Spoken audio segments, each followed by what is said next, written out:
Hey, Dave Saves.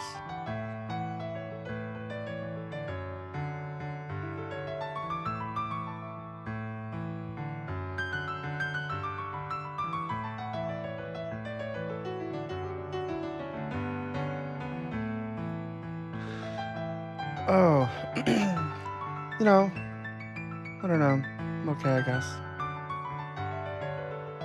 Good morning, Tilting.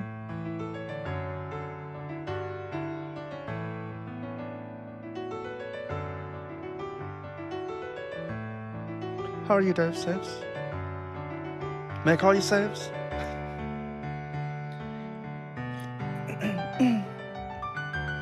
Okay, it's kind of loud. Seems kind of loud. Petty Fog, great to see you. Oh, I haven't sent messages. Last thing to do. Send that one?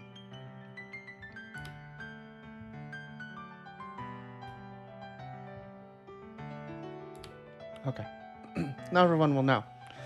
Let's see. Phone's on Do Not Disturb. Streamer mode. Make sure that the tube's working.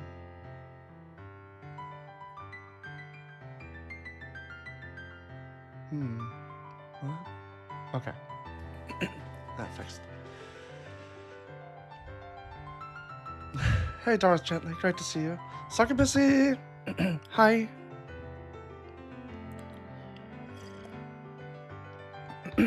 It's your Sunday. Back to work tomorrow. That sucks.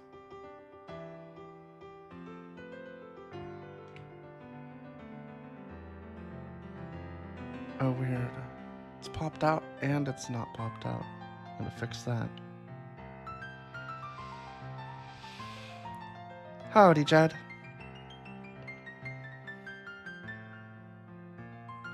Prilla, good to see you.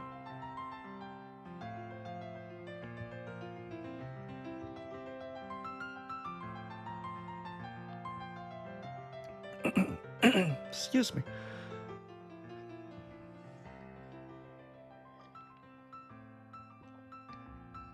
Hope everyone's doing okay.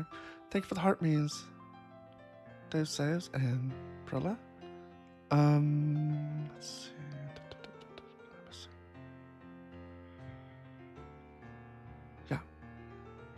Yeah. You haven't had a real weekend in years. Middle of the weekdays off are not cool. Hey, Stutsky, Wild Weasel's appeared this Weasel Wednesday. Turn to crust? Oh, Christ? Unfamiliar.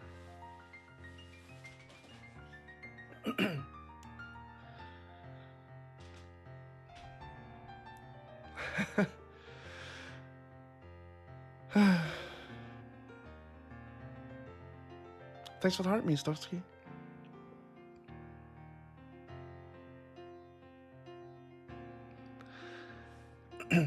Yeah, had kind of been having a hard couple of weeks. How is it a cult when it's called Christianity? How is Scientology a cult when it's called Scientology? Like, what does that mean? How can you tell me to leave when you are literally LGBTQ? Of course you have bias. Uh-huh. That's interesting, an interesting take. I want you to do something for me, Wyatt. Look up the definition of psychological projection. Look up projection. Sunny, thank you so much for joining and sharing the live. Tap the screen and share the live.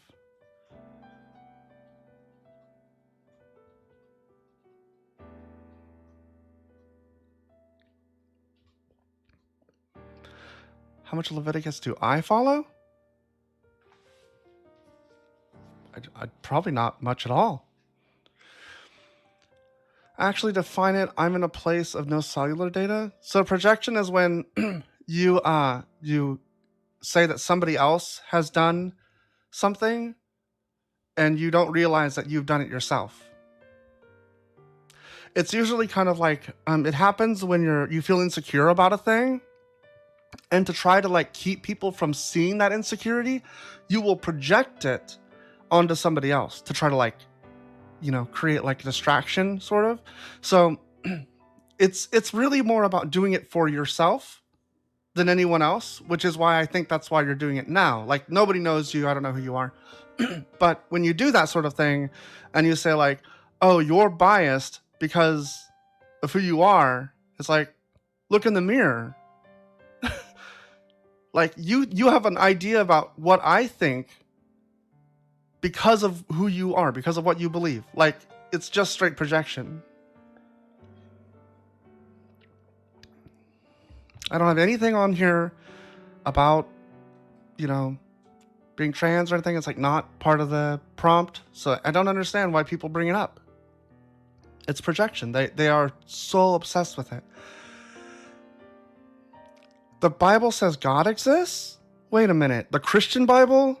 The one that I've got going into the trash can in the background? Hold on. It says God exists? Wait, this is revelatory.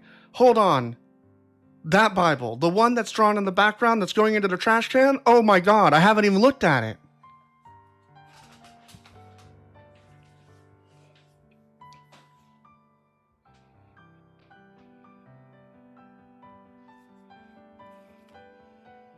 Why do you think LGBTQ people don't like Christianity? Take a guess.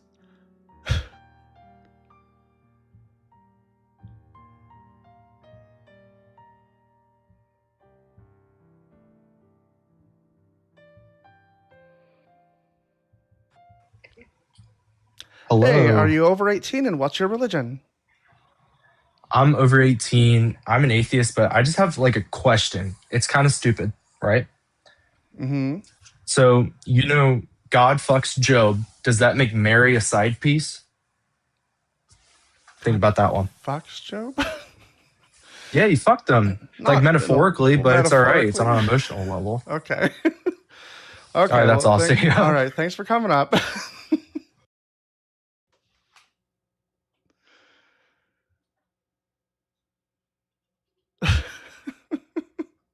Wyatt, you've got a real persecution complex. It's crazy. Christianity, I was thinking about this this morning, that I think Christianity creates a lot of a persecution complex. Like, I think that Jewish people probably have like more of a legitimate reason to feel it. I was thinking about this morning that the Jewish people have been persecuted their entire existence. Like, which is why I think like the Old Testament kind of came about is a way of explaining their background and all the things that they've gone through and stuff. I think that's really an interesting way to look at it. And then you look at Christianity, and it's like Christianity attacks Judaism too. It just says, no, you were wrong. You're all going to hell now. Yeah, Mary is technically God's daughter, I think. Yeah. The Catholic tradition is that Mary also didn't sin, right? And that's why Jesus could be born. Judaism and Christianity attacked each other. I mean, Christianity teaches that anyone that doesn't follow Jesus is going to hell. Jewish people don't follow Jesus. It's an attack against them. It's taking their exact religion and then telling them that their God's like abandoning them for no reason. Like, why? I'm pretty sure you're not like old enough for me to care about what you're saying. Like, I don't know that you have any idea what you're talking about.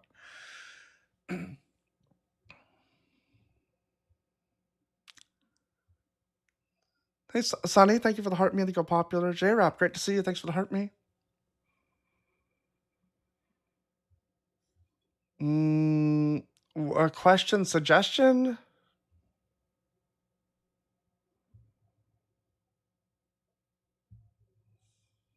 No, I don't know. I don't want a question, suggestion. That's not what I'm doing.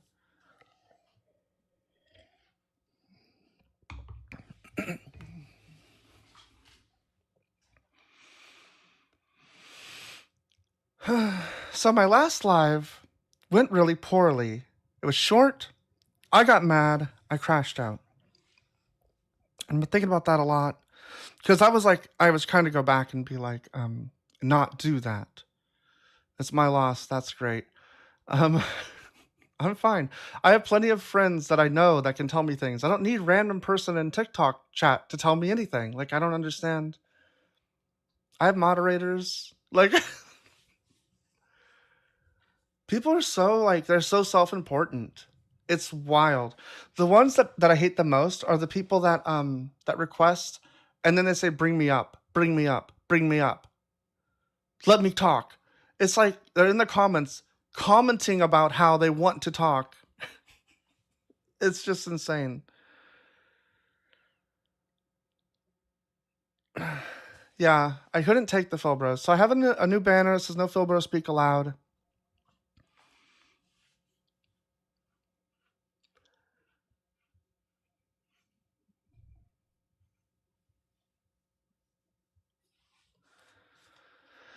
So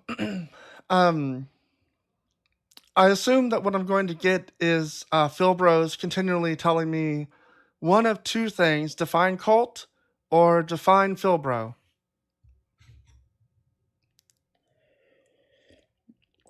That's what I think this will probably draw in.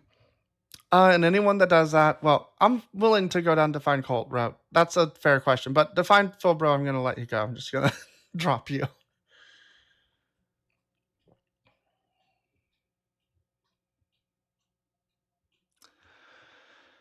So I think when anyone, like including myself, loses control of their emotions, it's a sign of immaturity. It means you have not figured out when you have an emotion in that way, and you have something that triggers you, how to like handle it in like a more productive way. I think that's where I go wrong sometimes. I've been trying to like think about it. I need to reframe. I think the problem a couple days ago was that I went in really sincerely that day, like really sincerely trying to talk to people.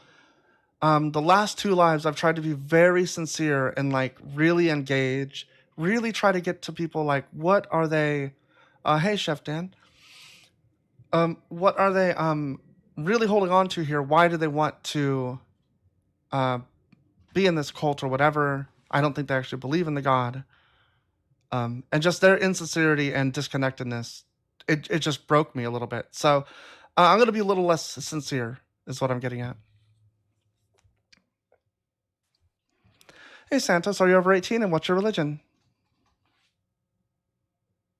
25, Christian. Awesome. What do you want to talk about?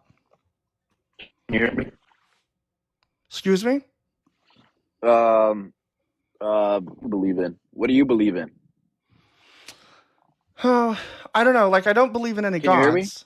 I can hear you now. Yeah. I don't believe in any gods or God. I mean, like, I believe in humans, human spirit. I don't know.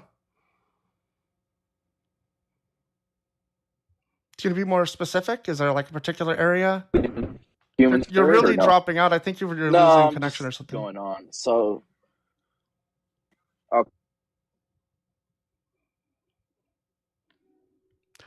Hey, Antona. So you over believe on in the, some on sort of YouTube? spirit world or spirit? No. I don't believe in anything that's like probably not Huh? in a physical world. No, I don't believe in any spirit world. But you do believe in human spirit?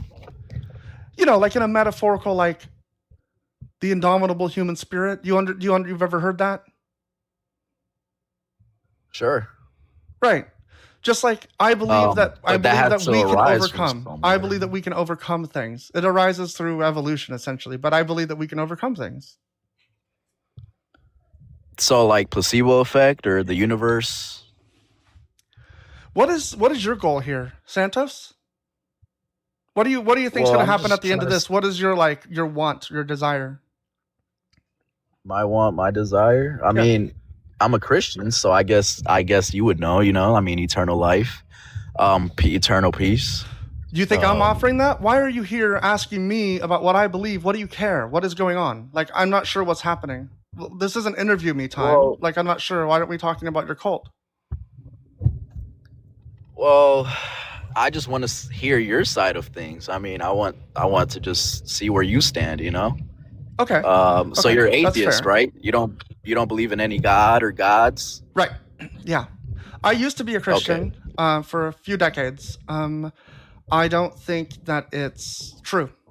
So, and I think that it causes people to like it instills a belief system, a worldview that I think is detrimental to people and society. So is it bad for society then? Is it a negative? I think at this point it is. I don't know if you could, maybe it was in the past positive. It doesn't seem to be positive now. I don't really understand what we get from it. Well, all he does is teach about peace and love and, trying to maneuver the world in a not so hateful way. Okay. Do you think that Christians have exemplified those teachings throughout history? And why do you think the answer is no, absolutely not? Can you repeat that one more time? Has Christianity exemplified peace and love? Do you think it's exemplifying it right now, like in the United States? Are you familiar with what's happening in the United States? Yes. And that's humans. I mean, that wasn't Jesus, Right. So When why Jesus do you was think? here, How do you he think was that they're twisting peace this and so love. much that the core message of your religion? I believe it's not peace and love, by the way. It's about control and obedience. The core message of your religion is being twisted in some way. Why do you think that's happening? How do you explain this? Well, I would explain it with all the woke movement. They're trying to put in the gay flags all in the churches now, and they're trying to have everybody Who's like they, that. guest? Who's they? Well, it's the corrupt pastors, the corrupt churches. Yes, there are corrupt pastors, there are corrupt churches. I even know that the Catholic priests, those are even like the worst type of people. So let me I know get you've this heard all the straight. Let me get this stereotypes. straight. You believe Christianity is good for society because you want to eradicate gay people, and you No, like I'm that. not. You like that Christianity promotes that. You told me to explain something to you, and I wasn't done explaining it, and now you're putting words in my mouth and trying to twist up my words. Am I? So that's a good example of what Christianity is. People just trying to twist up words and different Really? things like that. I'm not a Christian, so no. What you just did was classic Christianity. You told me that Christianity is good for society, and then you told me that Christians are ruining, they're not exemplifying Christianity because they are putting up gay flags in their churches. What the fuck does that have to do with making society better by taking them down? Well, it's because, what do you mean? Like, the Bible teaches Try to certain track. things. Why don't you try to fucking track? Try to track. Yeah, remain in the Well- conversation, right? That's what I'm trying to do. Why is your fucking cult good for this society? I am trans. I'm a trans woman. Do you know what that is? That's why you got triggered. Okay. Do you know what that is, Sorry Santos? about that. Sorry. Well, is that why you left Christianity? Because they Nope. weren't accepting of you? So, Because, I look, want you to I'm leave not this cult. opposed to that. I want you to justify why you worship a god that's a monster. Right. You seem to just do it because you're a fucking bigot. Can you tell me that you're Okay. not just a bigot? Listen, what I believe in is Jesus, okay? Mm-hmm. He says, love your neighbors as I have loved you. And I love you like that too. I love everybody like that. That's So what he teaches. Jesus He said teaches love. that you should No matter consider who you yourself are. a worthless slave. Are you familiar with that verse? Jesus said you are a worthless slave.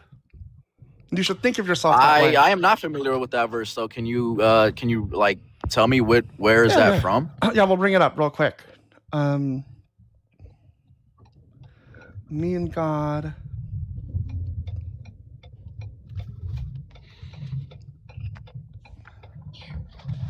Here it is. So it's so crazy that Christians will come up here and say like, oh yeah, no, my cult's good for society. By the way, I hate queer people. Like, it's so crazy to me. I didn't say I hate queer people. No, yeah, no, I know you didn't say it. It's okay. It's okay, sweetie.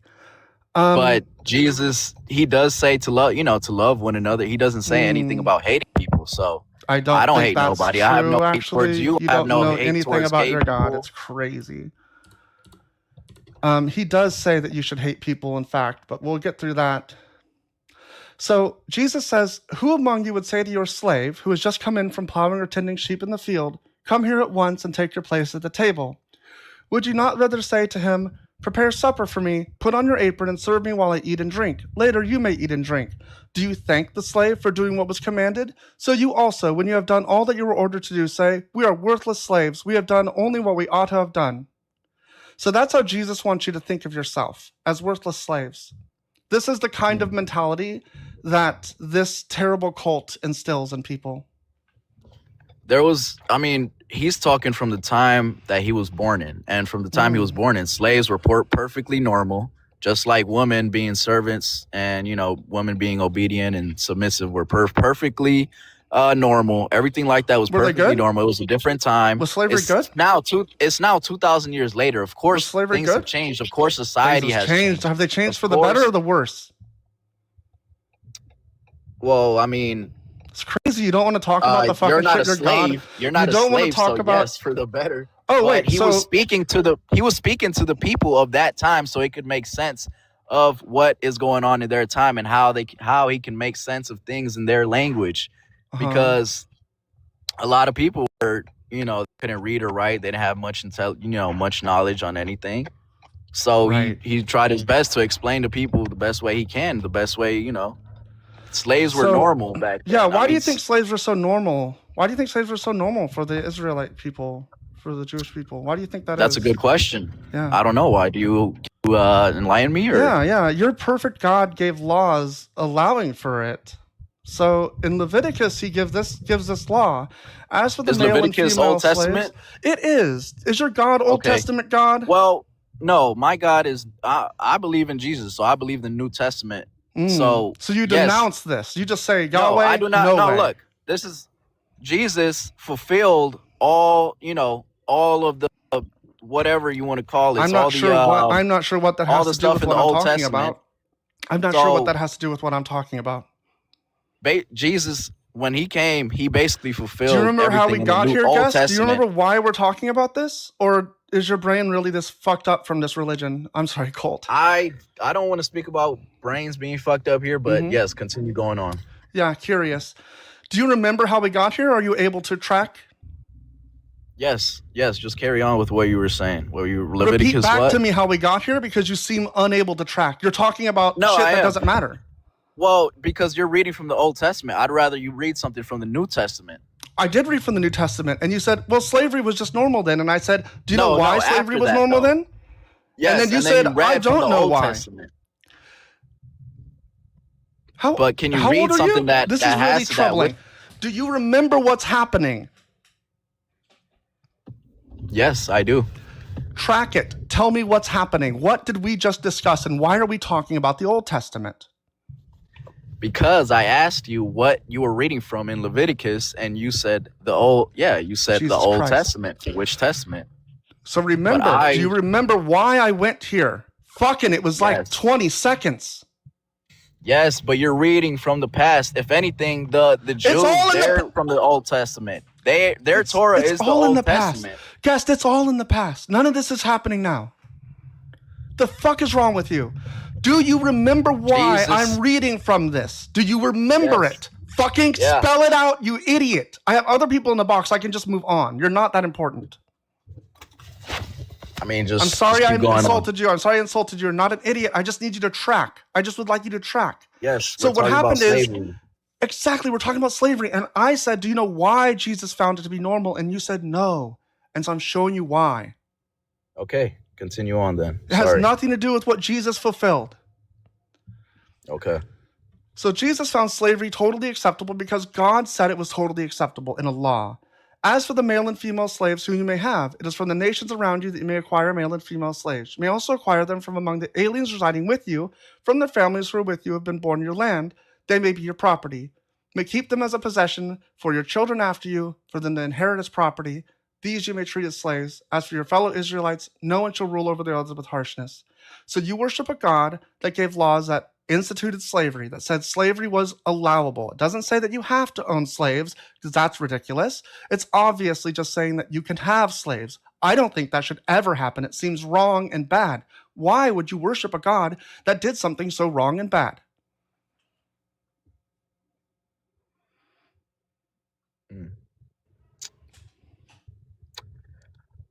Well, maybe I don't know. Maybe it was necessary back then. Okay. So you think slavery is sometimes okay? It's sometimes allowable because it's necessary. When do you think it's necessary? Well, like I said, I mean, there was different mentalities on slavery back then. Right now, we think of slavery and it's the worst thing, somebody can do to another human being because of what came out of slavery, because of what we experienced and all that happened throughout the history of slavery. And a lot Uh, of that happened because of this verse. mhm. So when this was supposedly written, I mean, the I'm Israelites pretty had sure there just was been slaves freed. there. When this was supposedly written, the Israelites had just been freed from Egypt, from slavery. They didn't have a society yet. They didn't have an economy.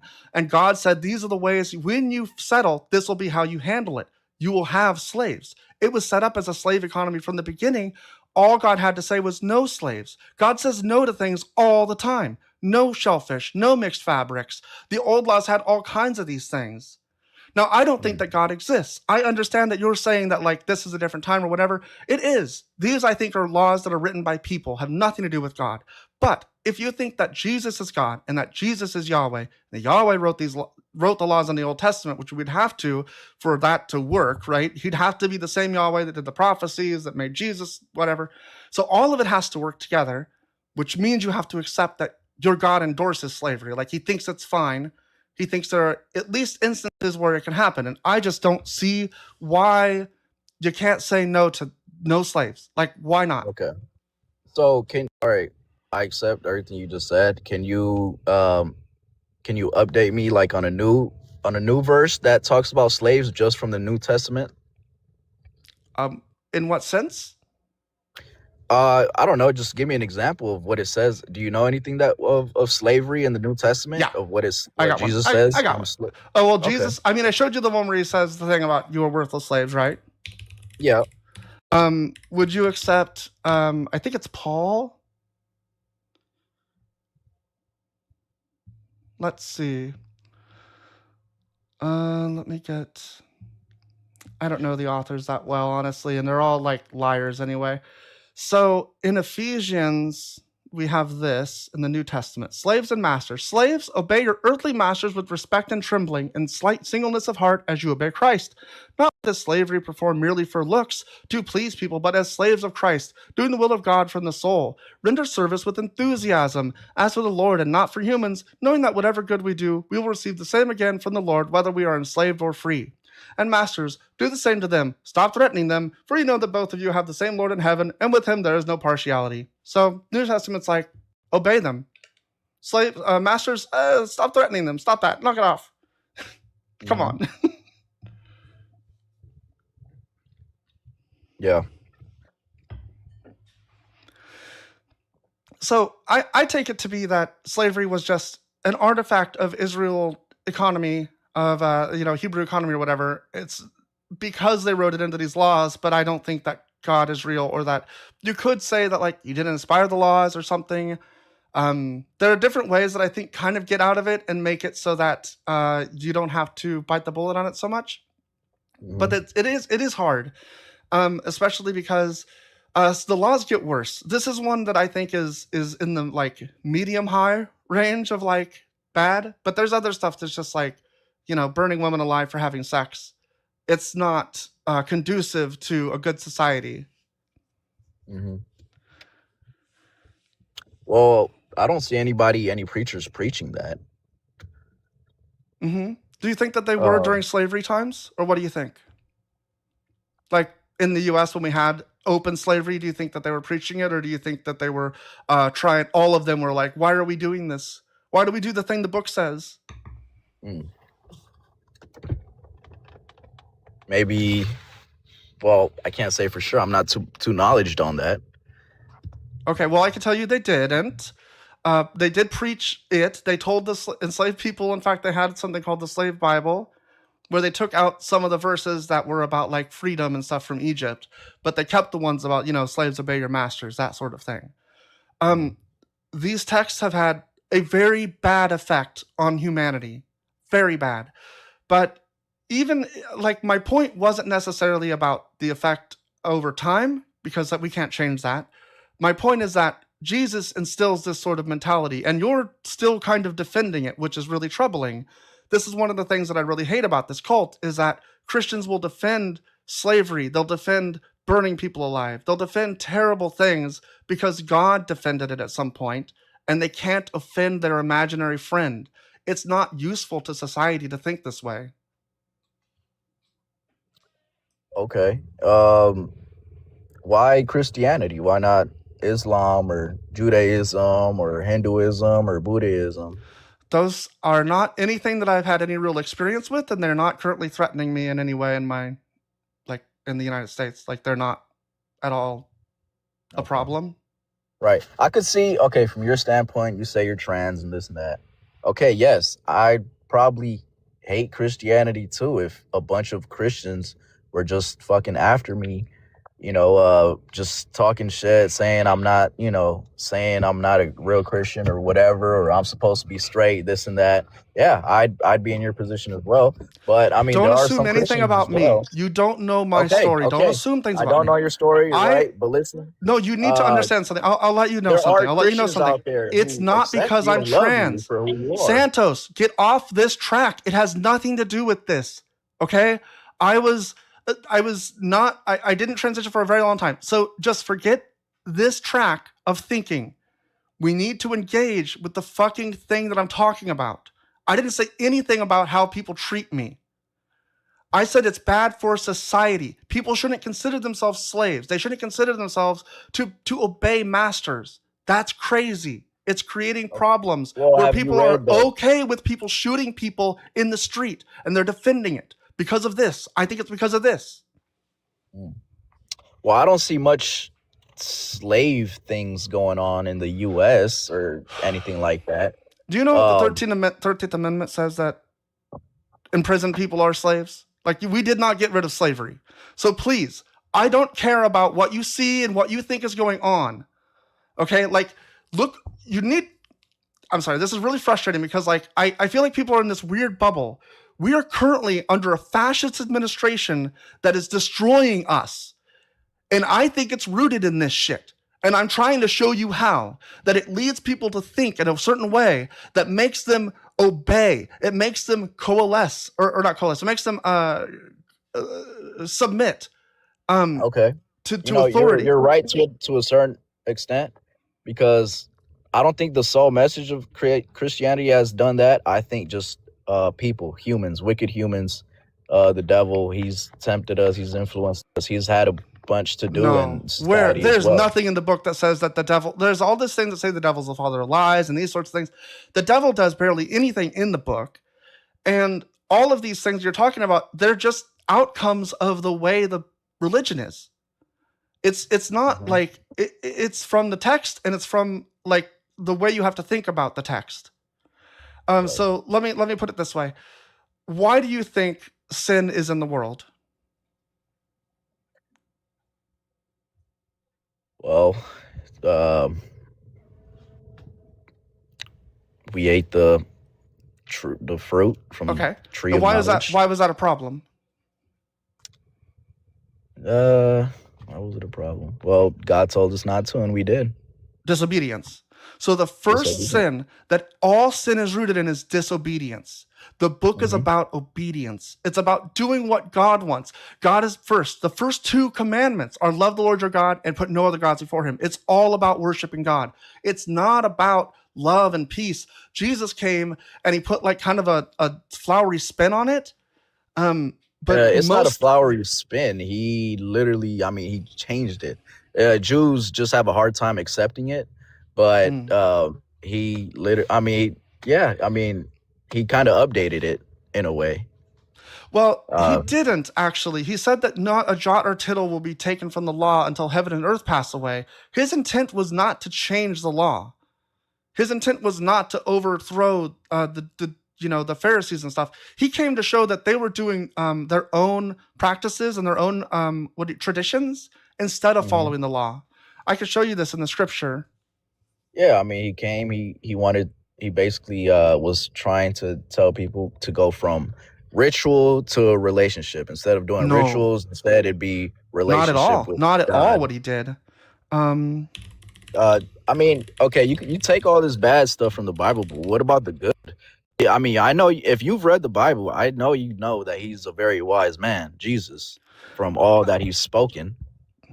And I I think mean, he's why mid. I think he's mid. He's pretty like whatever. Right. So this isn't. I don't know that this is bad. I'm just showing you how Jesus said to uphold the law. Like I don't care one way or the other about this, but this is just showing you how your idea of what Jesus wants is totally different than like because the church and tradition tells you different things. The book says different things than what you believe. So then Pharisees and scribes came to Jesus from Jerusalem and said, "Why do your disciples break the tradition of the elders? For they do not wash their hands before they eat." He answered them, "And why do you break the commandment of God for the sake of your tradition? For God said, 'Honor your father and your mother, and whoever speaks evil of father or mother must surely die.' But you say that whoever tells father or mother whatever support you might have had from me is given to God, then that person need not honor the father. For the sake of your tradition, you nullify the word of God, you hypocrites." And then he talks about honor with their lips, hearts are far from me, in vain do they worship me, teaching human precepts as doctrines. So here he's quoting from the Old Testament. He's saying, you're not following the law, you're doing this hand-washing tradition. Yeah. Well, he's trying to tell them from their own words how they're being hypocrites by telling him. How are they? I mean, from what would go up a little bit. Right. From when they said, "Why do your disciples break the tradition of elders?" And he just wanted to prove a point that they're being some really big hypocrites as well. In what way, though? Like, I mean, by, like you said, quoting the scripture, quoting his own, the scripture. They're not quoting the scripture. He's quoting the scripture. He's quoting the scripture. But what is his point? Like, I want to make sure that you understand what I'm saying. His point was so they could understand in their own language that they're also being just as big as hypocrites. How are they being hypocrites, though? What does it mean? How are they hypocritical? You're not saying it because you know I'm right and you can't. It defeats your fucking religion. I mean, or you're just totally not getting it. I don't know. But what is the hypocrisy? Well, it says it right there. Why do you break the commandment of God for the sake of your tradition? For God said, "Honor your father and your mother, and whoever speaks evil of father or mother must surely die." But you say that whoever tells father or mother whatever support you might have had from me is given to God. And then the person need not honor the father. Right. So what do you think the hypocrisy is here that he's showing out, that he's talking about? That he's speaking, that the Pharisees were speaking evil against Jesus, against other people. Do you know what hypocrisy is? Yes. Can you tell me what the hypocritical thing they're doing is? Speaking evil against people, how is that hypocritical? What are you talking about? They were trying to pick on Jesus for doing something, for not being a whole godly man, right? That Jesus was saying he is. They were trying to pick on him. But what were they doing wrong? But what were they doing wrong? Right? The hypocrisy is basically picking him out. No. The hypocrisy is saying something on him. Right. So they were saying something on him, and the hypocrisy is that they said something on him. Why are they hypocrites? They're calling him out. He's saying, you don't have the room to call me out, right? Why? Yep.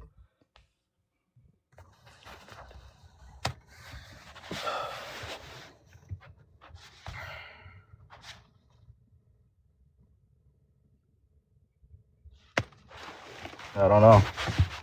Because they're not keeping the law. They're not killing their children that disobey that dishonor their father or mother. It's literally what he says. That's Jesus's take. He'd rather you kill children than wash hands. No. No? No. Oh. What did you mean then? I don't know. I'd have to go deeper into. I'd have to do some research. Fair enough. Well, I appreciate you coming up. Santos, do you have anything else you want to talk about? Yeah, I mean, God said, Jesus said, he's not here to bring peace. He's here to bring a sword, but also, love your neighbor as I have loved you. So I love you no matter what you've said because, I mean, love is the only really thing that matters in a world like this. I mean, you got so much wickedness going around. So Where's are the you love, going to bro? go put up maybe some trans flags in your church to show that love? No, I'll still love. Right. Tap the screen, share the live. Just need a couple seconds. We have another guest, but I just need a second before we go on to them. Just want to reset.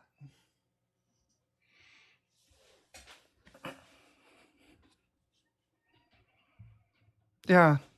So last guest, go put up some trans flags. Then I'll believe your shit. Like, till then, like, it's all talk. It's all just talk.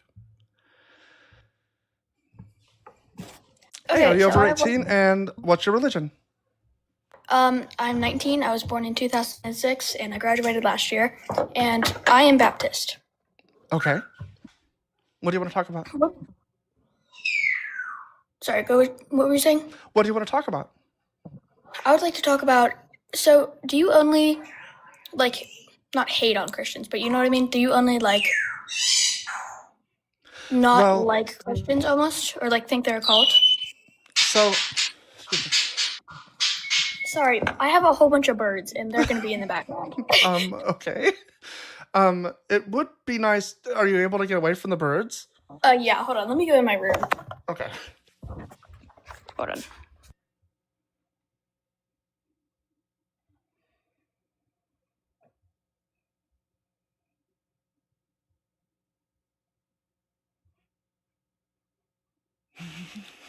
Okay, it should be a little quieter in here. Sorry. Someone said, Kieran Dave on YouTube. Bird theism is a new kind of theism. Normally, it's just car theism. Oh. Okay, so yeah, so what happened was a couple of years ago, I was in this really low point in my life, and I went to this witch party, this coven party thing, and I met this witch there, and she was like, "What's going on?" And somehow I think she hypnotized me or something. But I signed some contract, and so now I've got to do this, and I've got to bring people away from God, for this contract. I don't know how to describe it. Are you being for real? I don't know. I actually can't tell. Isn't that wild? That's why I think you're in a cult. Like, you think that I signed a contract to pull people out of Christianity? Like, no, that's made up. Yeah, I think that Christianity makes people kind of gullible, to believe a lot of things that aren't true and real, because anything could. At any rate, I feel bad because I've been thinking about this little bit for a while, but you're very nice, and I don't want to be mean to you with it. No. Oh no, Egg Rolls, you're right. Part of the contract is I can't tell people about the contract. I've already said too much. Joseph, you cannot join. I only do one guest at a time. Okay, so the basic part of it is I was a Christian for a number of decades. I would say solidly 1 decade, and then another decade that it was kind of not sure for a long time, but just sort of probably still would have said yes that I'm a Christian. But I've realized over a lot of work on myself and seeing other people and seeing what it produces, now that I've had a number of years growing up and experiencing life, it doesn't seem like it teaches good things. It seems like it's really makes people take positions that just don't make sense to me. Yeah. So this is kind of off topic, but almost my whole entire elementary school years, I was growing up in a whole Christian school, and this is very off topic, but I feel what do you feel on teaching Christianity in school? Teaching in school? I don't think that you should. I mean, I would be fine with teaching all having a religious studies kind of class, probably middle school or high school, where you just talk about different kind of religions. You go over them. You talk about what people believe, and maybe you go over some of the high level stuff. But I wouldn't probably I wouldn't teach it as this is real. Yeah. Well, in my Christian school, actually, it was very Christian, like church every day. And if we weren't going to church because something, I don't know, we had to go up to the chapel and pray every day. Girls were forced to wear skirts, boys were forced to wear pants. And what that did to a lot of children there is it definitely brought them away from God, I feel like, because they're just shoving religion down your throat and not letting you think about what you want to do. Yeah, that's pretty much it. Yeah, I mean, like, I think so there's in my understanding of like people that research cults, like I don't know a lot about cult stuff. I've read a little bit about it, very high level stuff. But I've listened to a lot of podcasts. But like one of the things they talk about is high control cults and low control. And so like Christianity kind of has a range. And so like when you look at things like your school, but school is kind of high control to begin with. It's just the nature of institutions are kind of like high control.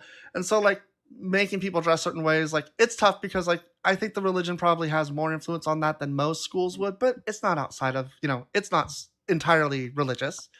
Yeah. But the doctrine does teach things, right? The book says things about like, women should dress modestly, they shouldn't braid their hair, that sort of thing. Yeah. So there is some amount of control just out of the doctrine, out of the text. What is my point? So my point is, I think that Christianity can fall in a range of like very low control because you can just like read the book and walk away and kind of like pick and choose what you want and not associate with anybody, to very high control where everything is people are doing things for you essentially. They're like, you have to do this, you're walking in a line basically the whole way. So I think in either case, either range, it's not great. Like I just don't want to be part of anything that attempts to control me in some way. Yeah. What do you think about that? I think that is definitely very true because I don't believe the Bible at all. I don't believe any of the stories the Bible tells or any of that, which I'm going to be so fair with you. The only reason why I'm pretty much Baptist is because I'm not in a very sorry, I'm also walking in the snow right now. I'm not in a very It's very noisy.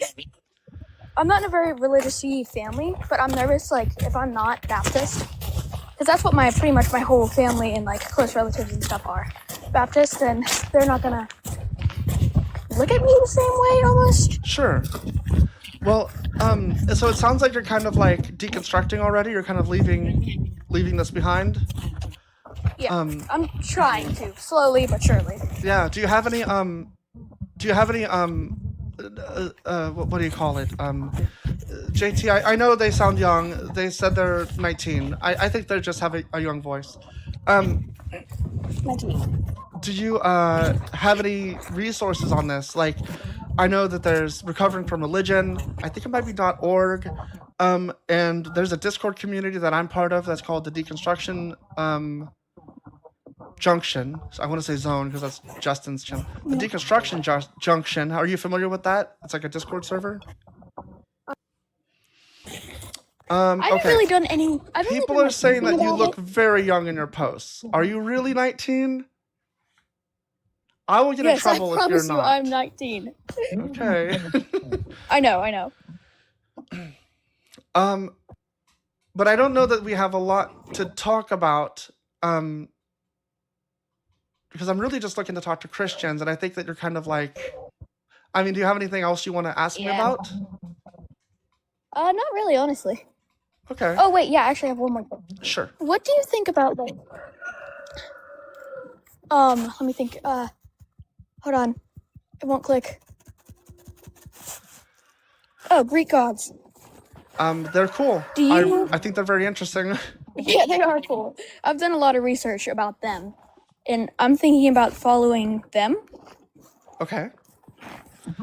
I do you mean, think like, I about don't that? think that they're real, and I don't know that it would, like, I don't know the point of following things like that. I really like more looking into things and just trying to pick and choose what makes sense. If I like, a Greek myth is real, then I might take the things from the myth and use that to like form opinions and ideas without necessarily taking the characters.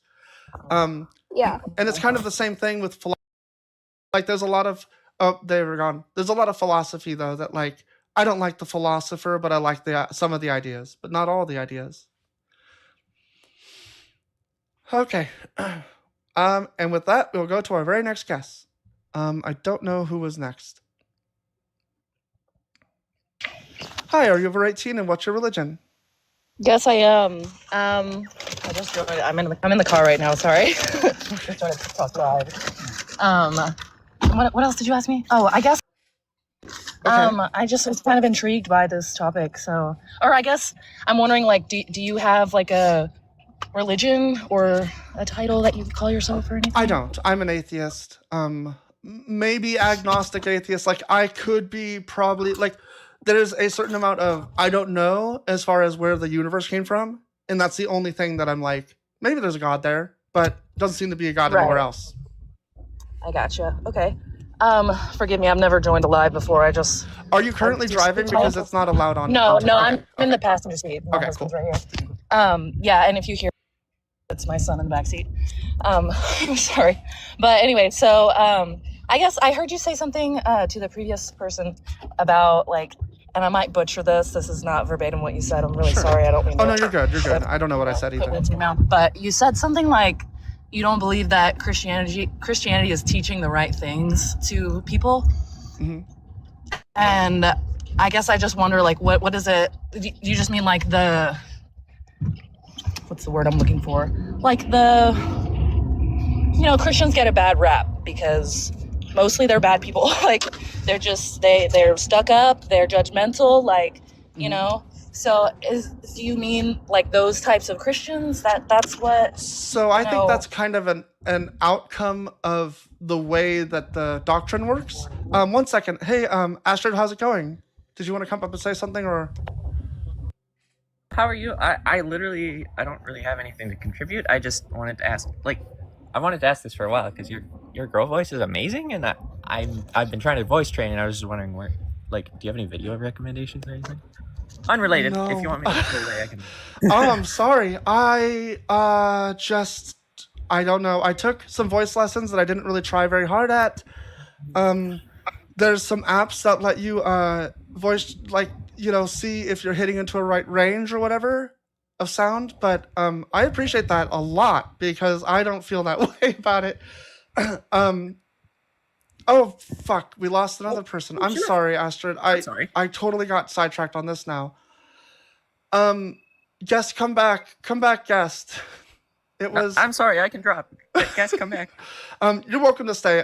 I'll just continue. Talking about what she was asking. So, the thing with Christianity is that I think the thing that the guest was talking about, I feel, is an outcome of the us versus them mentality, where the Bible says a lot of stuff about how to act towards people, but not how you should actually think about them. It tells you that you should not like them. They're evil. Everyone's a sinner. These people are not, they're rejecting you. You're constantly persecuted, that sort of thing. Like, religion in general is like codified tribalism. I would agree with that. Hey, Amanda Juliet, how's it going? You're, well, yeah, how you doing? Hello? Hello? Hello? Hi. Hey. Every time I see your live, I'm like, hey, what's up? Yeah, I was like, wait a second, I think I remember this person now. It's like the third request up. Yeah, how are you? I'm doing okay. Good. No, I just wanted to hop on here, and I know that I'm Christian and you're not, but I think that it's like really important for people to see on your live that, because this is our I think like our third or fourth conversation. Mhm. I think it's important to see that two people can believe in two totally different things and still have just a mature conversation about the topic. I mean, yes and no. I mean, like, yes, we can have a mature conversation, but like, it just won't ever go anywhere.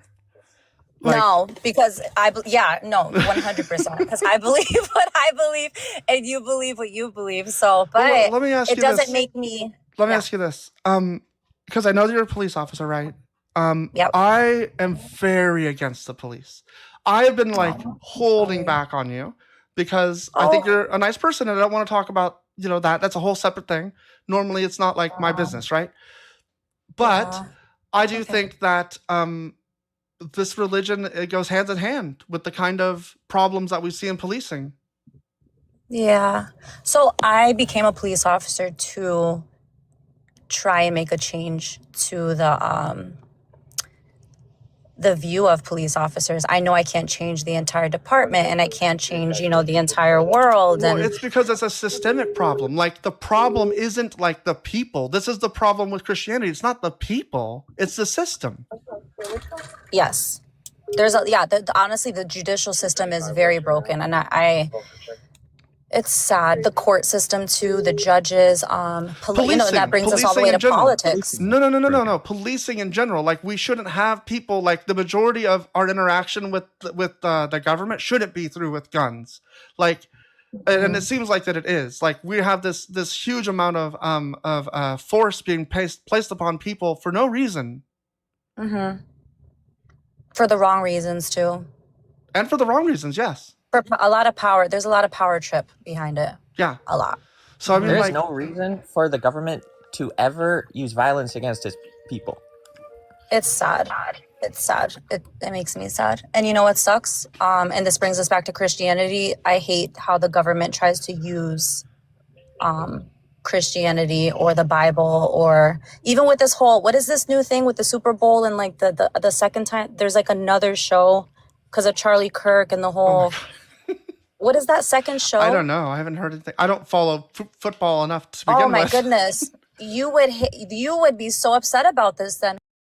Second halftime show, but it's built off of Christianity, Mm. and it's only going to be like gospel singers, and you would think me as a Christian, I am happy for that they're trying to spread the gospel, but they're also using the agenda, and it's just forcing an agenda, and just it's just, these are the Christians that's like, I'm like, ugh, like, this is not what the love of Jesus is. Like, this is not it. How do you know? How do you know that's not it?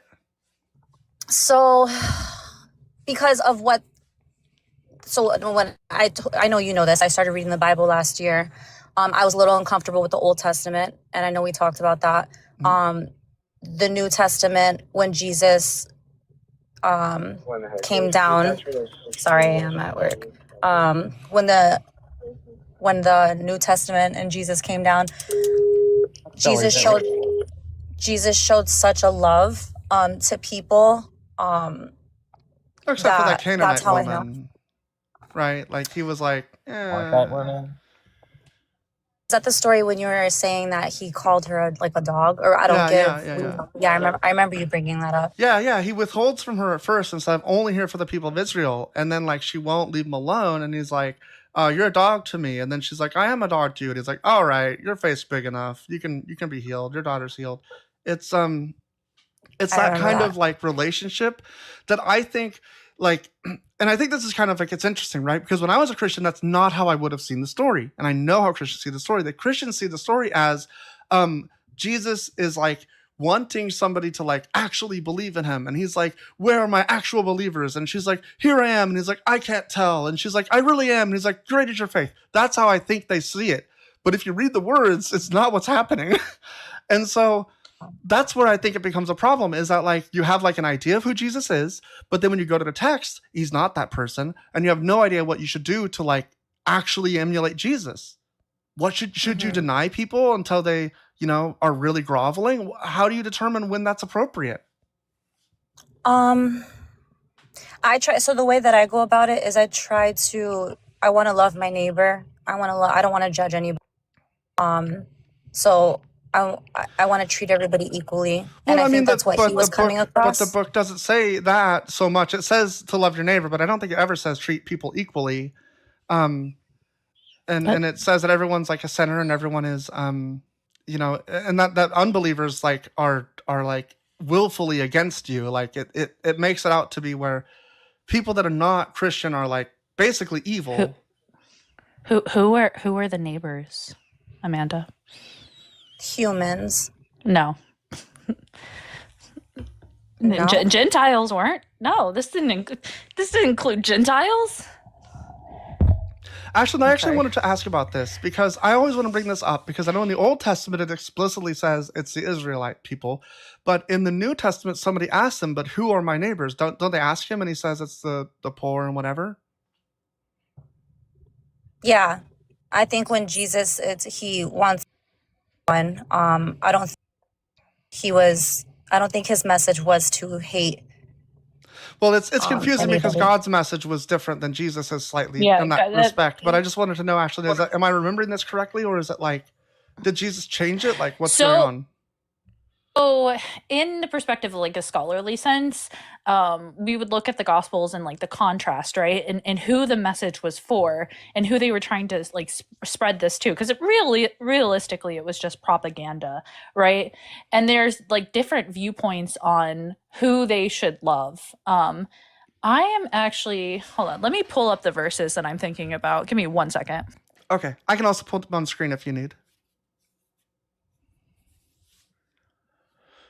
Hi, Ashley. Hi. Sorry to immediately contradict you, Ashland, on that one. I just didn't know how. I'm like, I really want to know. It's I really want to know what the real deal is on this because I think it's very powerful, but I also don't want to misrepresent what the book is saying. Yeah, so like Mark, you shall love your neighbor in yourself. He still affirms like Torah hierarchy, and then this would be in like Mark 12:31, and then in Matthew that starts to like change. He actually goes on to like build a fence around the Torah. So I would say that like when he's talking about this, in all accounts, he's still speaking in Torah terms. So I don't know how you would define this in other ways until about John, maybe. Do you know? Okay. Sort of. I'm trying to find that particular verse that I'm thinking of. Do you know what I'm talking about? Where it's like everybody wants to come up. I have a whole panel today. The verse where it's like they ask him, who will I know my neighbor? Sarah, can you look at Luke 10:36 and 37? I think it's somewhere around there. Luke 10. I low-key love this because this is like literally what Bible study is. Because I'm learning too, because I started reading it last year, and I'm like, you know what? I'm gonna learn something today. Okay. Yeah, okay. And who is my neighbor? I know what you're talking about. Yeah. Which of these three This do you is- think was a neighbor to the man who fell into the hands of the robbers? He said, the one who showed him mercy. Jesus said to him, go and do likewise. Is that what you're talking Oh about? wow. Was that Crystal? Who brought that up? Yeah, that's the only place that Jesus tells us who is the neighbor. Oh, okay. The one who showed him mercy, and Jesus said, "Go and do likewise." Now, who Okay, so that's- showed mercy there? Who showed mercy there? Because honestly, I don't know what story this is. I just looked it up. Because if it is, for some reason, the Good Samaritan story, the Samaritan is an Israelite, so it would just go back to, yeah, it's a Samaritan. So your neighbor is your fellow Israelite. Mm. Samaritans still exist. Like there's only like 1,000 adherents, but this is So yeah, in the LXX, I think it uses specifically language that meant plejon as well. So often implicitly a fellow Torah observant Jewish person. So I was about to say, I didn't think that it really changed as far as like, because Jesus was a strict Torah observer. Exactly. Hey, Ashlyn, what does it mean where he gives this example of a priest and then a Levite? Aren't Levites priests? I don't understand. Not all. So likewise, a Levite. Not all Levites are priests. Oh, It's like a oh, it's like a is line. a yeah, like is a square a rectangle? No, but Mm, is a rectangle or yeah, was it yes, is a square a rectangle? Yes, but a rectangle gotcha. isn't a square. Not all Levites. Not all Levites, but the Levites are from the priesthood, so Okay. so Yeah, I've been looking into this a lot because it's like the final nail in the cross that Jeremiah 33 is. I'm making a video essay about it, about that prophecy, how it just falls apart. There's no way that Jesus is the Messiah. There's just no way. You seem to I know. don't see any reason to believe Jesus is the Messiah.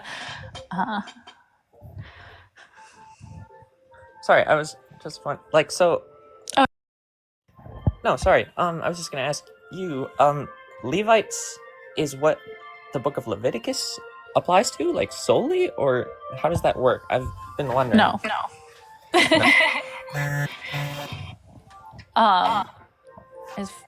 As far as I'm aware, Leviticus isn't just for them, but it talks about the priesthood. I could be wrong. I don't know. There are I don't know, I laws. just There are laws I've in heard there's Leviticus a 21 about the priesthood. Yeah. Oh, I I've got an don't echo. Oh, Yeah, I'm sorry. who's Is that me? who's got the echo? Okay. Is it me? I don't Oh. think so. I just brought up Shadow Slays.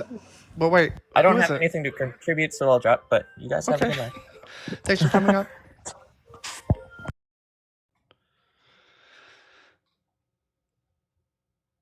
Are you on a carousel? Hey, thanks for having me. Yeah, what's up? Hold on, I'm What's up? seeing if I have an Slays? echo really quick. Okay, it isn't me. Yeah, I think Ashlyn, you were talking about Levites and the priests and the law, and like how are they all connected? I guess. Oh, like there are some laws that just apply to the priesthood, but I don't think the entire book of Leviticus. I mean, there's talks about like women being unclean in there. There's laws on slavery in there. So Yeah. What's the as far as I'm aware, there's other laws. No, yeah, for sure. Why is it It was Leviticus? given Why is to it the Levites? The Levites.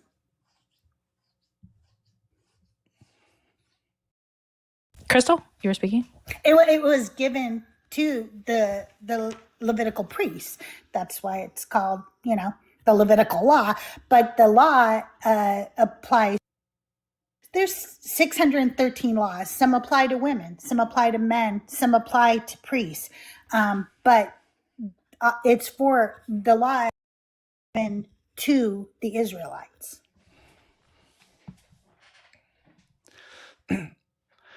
Well, I think- just know of the different like sources that like the priestly source, sometimes like the age source. But as far as I'm aware, yeah, there's like it's laws for everybody in there. And I'm sorry I don't sound like so confident. I'm not trying. I'm just trying to say like as far as I'm aware, these laws are for every individual, and then there are just some. It tells you in Leviticus like who the laws are for specifically. Amanda, Juliet, or how should I address you, Amanda, or just like Amanda. Okay, Amanda's Amanda. Did you I know we have like a ton of atheists up here, and then just you. There's another Christian I think in the box. Would you like me to bring them up, or did you want to just talk to us yourself? Yeah, you can bring them up. Okay. I'm listening. You can bring them up. Because I didn't see we had a topic or anything right now. Oh, they might be gone. Okay. Yeah. Oh no, they're here. Hey, Magnolia, what's your age and religion? Magnolia, what's your age and religion? Well, I am 30, and I really explain to you in a long, drawn-out way what my religion is, because I started off as traditional Baptist at a very young age, and then afterwards, being from the LGBTQ community, I was very discriminated against inside of the church home. So I never really felt as comfortable or welcomed. Many would like to make the Christian belief as popular or whatnot. But I must say that I would consider myself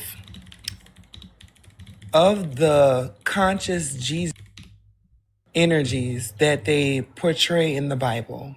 The reason being because I'm a visionary and I was spirit led from a very young age, because we're on the topic of the Levites and, the priestlyhood. When I was 7 years old, I was abandoned and I was left at school. Hopefully you guys can still hear me.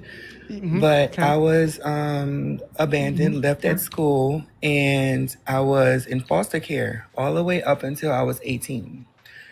And I've always been connected to able to communicate with God, literally, not figure. And I've Can gotten you to do this that point where I'm now? confident. Can you do that now? I actually can. Um, so Can you let me tell break us why? down. Can you? Oh, there you have a really bad echo, and at least in my. Can you tell us why God's like totally chill with child cancer? Well, everything happens for a reason. Child cancer is basically, to me Is that his answer? personally, a way for people. No, No, wait. what does God say? Not I you don't care what you have to personally. say. I want to know what God says. Okay, Yeah, so I have a let me pen and paper. I revise can write it it now. then. Let me revise it then, because let me Walk, start off walk with. it, Let me walk start back the off. claim. Hold on. Wait, Yeah, no, let's walk back a little bit. you guys have to listen to her. Just hear her out. We hear each other out. I Let's think walk it's back a little best to bit. be respectful. I'm listening to them, Amanda.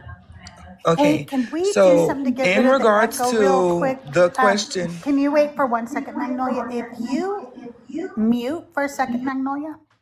Okay, now if you would just swipe out of the app, go to your text message or something, don't leave. Just swipe to a different app, then come back. It should get rid of it.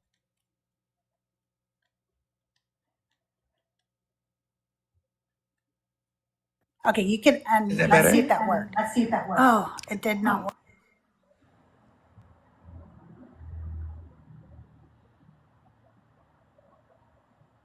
Hello? Hello? Okay, so with the question about can I do that now, Yeah. let me break down how you would be able to hear what God is saying with me through me interpreting. Because I've had to go as far today to record, because people understand Christianity, but they don't understand the unity and the unification of everything and all things being something that God created in balance and harmony, That's a tough one. right? It's a tough one to understand. And right, it is hard to understand, but it's easy to understand when you have someone who is willing to show you and demonstrate through life experience and how everything correlates with each other. So, So Like, child could I cancer say is like this? necessary? so, right? If you are a real believer, you understand that there's no such thing as death and life is everlasting. So when atheist children get cancer, or Muslim children, and don't go to heaven, Well, children don't, unless they're past the age of accountability where they understand, what's the age of then accountability? the age of accountability will be the age that you actually have the concept of what's right But what is the for age? your Holy Spirit. What's the actual age? Well, see, I think it would be when when do our brains fully develop? I think it would be 25? around So that listen to age. this. Listen 20, to this. 21. Okay, 24, guys? age 24, Listen to this, 25. okay? Yeah. Not from a physical standpoint, but from a spiritual standpoint. I want you all to listen to me, okay? What is a spiritual standpoint? I don't understand what that means. If I So don't listen So some physically, I will not spiritually, hear you. so right. some kids just deserve to go to hell. No, we all have to. Well, let me break it down like this. In the Bible, God had told one of his followers or believers to sacrifice his son, right? Abraham, yeah. And when he was getting prepared to sacrifice his son, God sent a ram in the bush, correct? It was because he was able to demonstrate the faith in God, able to show him, as So long as you lean on me, I will have that ram in the bush for you at all times, because I've seen that you are willing to give up this attachment, this earthly attachment, because we're all children of God, regardless to That just who Okay, we makes the now you're just assume sacrifice preaching. to be. arbitrary. And we're No, still no, no, not no, no, no, no. understanding about cancer in children, which was the original That is question. that's taking away from God, is what I'm showing Well, you. why did Because God need It's these not. acts Can up I of him? can I give my that's a opinion as a Christian about children having Yes, you're cancer? way Because less that's really echoey. Please. okay. That's really a topic, and honestly, I ask myself the same thing. Even as it's hard to come across bad things happening in life to children, innocent. The way that I try to come and the way that God speaks to me and the Holy Spirit and the way that I understand these things is we all have an expiration date. And as unfortunate and as sad as those situations can be, I think it gives me comfort knowing that they're going to be, maybe they were too precious for this world, or it's more of a protection from this, and they're at peace Why in would the why afterlife. would God bring them into this world to just suffer and die? Not only that can lend to some really absurd reductios about what we should be doing to children if it's better for them just not to be on this earth. And also, Well, there's nowhere in no, the we're Bible that obviously tells you. There's nowhere in the Bible that tells you that children automatically get to go to heaven. Yeah, that's no, just and made there's up. there's nowhere in the Bible that says they go to hell either. It's No, not so I'm anything. just Yes, there saying, is. just taking Yeah. my baby and unaliving it after it has In suffered Genesis some 3. horrific form of cancer, and telling me, oh well, your baby's in a better place now, Also, is not true. You don't know that. Amanda, this justifies not curing cancer, by the way. This would mean that we shouldn't cure cancer because as you the justification for this, hello. therefore we shouldn't cure it because it was God's ultimate plan. Well, I would like to also step in and intercede with this because I don't want to give you guys the wrong impression. I do apologize for the way that I'm coming across because I do understand on an empathetic level how you all are taking the emotions into the questions that you are giving. And I would like to take all of that into consideration because I really wholeheartedly We're would not love taking for you all to emotions hear into me this. out. You're taking all of the empathy out. You're taking all of reality out. Yeah, like Right. I'm not And being that's why I that was wanted just to a bad, apologize. that's just a backward saying of I'm sorry you're being too emotional. Magnolia, No, I'm sorry. You do have kind of like the worst echo in the world, and it's making it really hard to have a conversation. Like we can't talk. So I did drop you. Maybe if you figure out how to fix the echo, you can come back. I think for now we'll just continue with Amanda. Oh, who might be? I think they're off app or something. But yeah, the problem is that when you just pivot away from like, well, cancer isn't necessary. We don't need to talk about it because it's too emotional. It just means you ignore reality. Like you're not able to harmonize your worldview with reality very well. And what I brought up about not curing cancer, because apparently it's part of God's ultimate plan, is an aspect of fundamentalist Christianity. They don't believe, many sects of them don't believe in going to the doctor because they think that they can pray their way out of it and that they shouldn't. That's Christian Science, right? I think. Is that what Yeah, that's like called? this is, I don't know if it's called Christian Science or not, but I've read papers in psych about Christian fundamentalist belief systems and how it like impairs their ability to like seek medical care. Exceptionally harmful, not just a little harmful, exceptionally harmful. Because like if their stance is literally that, it's all God's plan, therefore we shouldn't intervene in this. Hey, is your echo Did better? that fix the echo? I Did think that it's fix the echo? I think it's fixed. Okay. Okay, so yeah. So You were saying that you can talk to God directly, and we want to know why doesn't God cure cancer? We're just talking about like why doesn't God actually fix things? And I think your answer was something along the lines of like, well, you're gonna hear God through me or something, and I don't know what that has to do with like what's actually going on. okay, so I'm trying to find the words because I'm building up the confidence to talk about this freshly. I'm not really used to being so vocal. I like to stay to myself, but I notice these things through the trial and error. So I'll get right into it. In regards to how it is viewed, cancer is viewed in a way where we don't really get the depth of what the purpose on an individual level, No, because it's we're unneeded suffering. It's literally one of like it can be exceptionally painful. People can't eat. They wind up getting sick and unaliving from like because they're immunocompromised. Like why the degree of suffering that happens within, especially children, like there are certain cancers that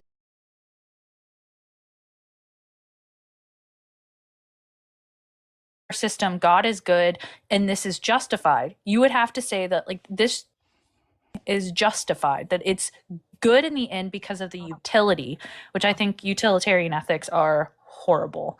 Apparently you're saying that God thinks that there's a means to an end in which childhood suffering in the likes of cancer is justified. I feel like that would be putting words when God can speak for himself in the individual nature of the diagnosis. Spiritually I don't know what that speaking, means. spiritually speaking, a lot of things are brought into the spirit from what has already happened prior to the child's birth. I don't So want to he's punishing make it children for seem something that children didn't do, which is, I mean, that that's what tracks. happened in the Bible as well. We have So to you actually think That's gross. do you think that listen, it's listen. justified to punish? So you good leader when God says, "I am a jealous God, punishing children for the iniquity of parents to the third and fourth generation" in Exodus 24-5, the second commandment, that is a good thing. No, I don't say anything is good or bad. I don't eat from that tree. I don't eat from the tree that bears that fruit. And that's where a lot of people get the misunderstanding in not having the whole faith in God. Because when you think like, oh, this is wrong that God is doing this and this is right that God is doing that, that takes away from the point of what is being done for. What is the lesson that needs to be learned? Because obviously some people do not get it. Obviously, as So well you think as they don't want to children hear getting the truth. cancer The are to teach children, a lesson? You think children getting look how cancer are to teach a effective, lesson? look how effective the conversation is in regards to the excitement and how you all are pressing the issue and even questioning it. You're bringing Again, up the topic of discussion justifying because of the suffering because importance. of conversation is No. I'm wild. not justifying it. I am not justifying it. I'm not justifying it. Yes, Please you be are. That's respectful and literally let me what you're finish doing. talking. You're You being very guys, disrespectful because you're over talking me, and I'm trying to be very kind about this conversation because it's hard for me to really put this into words without having you all seeing the visuals and the understandings and everything that ties together so there is no misconception about what I'm saying. Right now, all you hear is my voice. You don't see Right. the True for everyone. behaviors and the energies that are Yeah. moving So inside of here's the this problem, Magnolia. conversation. Here's the problem, Magnolia, is that you are in your own script that you want to talk about, and we want to talk about something else. And I think that we're having a conflict there. So I think you should probably go to your own Okay, so live let me if you put it don't like want to talk this. about what we're talking about. No. See, this is what I'm talking about right now with this conversation. You don't want to talk about what I'm talking about, so go to my new knot. That's how God feels. Y'all don't want to listen to what I'm saying, but you're going to So want to move on childhood to something cancer. It's my live. I've heard what God No. has to say. Oh, no. Excuse me, Magnolia. I've heard what God has to say. I've studied it deeply, and the God of the Bible says some pretty evil, fucked up shit. Okay. Like, you can believe whatever you want. I'm not here looking for your truth or whatever. Like, I don't know what people think they're doing with this. I'm sorry that we push back. Like, it's Yeah, like I'm not the- gonna let you go It's about didn't have anything to do with the question that I asked. You were just like, I was like, can you tell us about why children have cancer according to God? And you go off on this tangent about how I don't know things and you can speak to God and like linear conversation through the fucking window. Like you just decided that you didn't want to speak about this stuff, which I understand. I would run from it too if I were you, because it doesn't make sense in your worldview. If God is all good, and then you're like, oh, well, I don't talk in good and bad. Well, your Bible does. Like, well, like Shadow Slays. What? Oh, sorry. Actually, go on. No, sorry. I don't mean to hijack. I apologize. Oh, you're good. Shadow Slays wanted to say something earlier. I'm not sure if you still had something you wanted to say, Shadow. No, they left, and like Ashlyn kind of like pretty much like paralleled my mind, so it's all good. It's all good. Antona on YouTube, thank you so much for the thumbs up. Appreciate that. I don't know what jewels do, but I think they must correlate to money in some way or popularity. Whatever it is, it's probably something YouTube likes. So I appreciate it.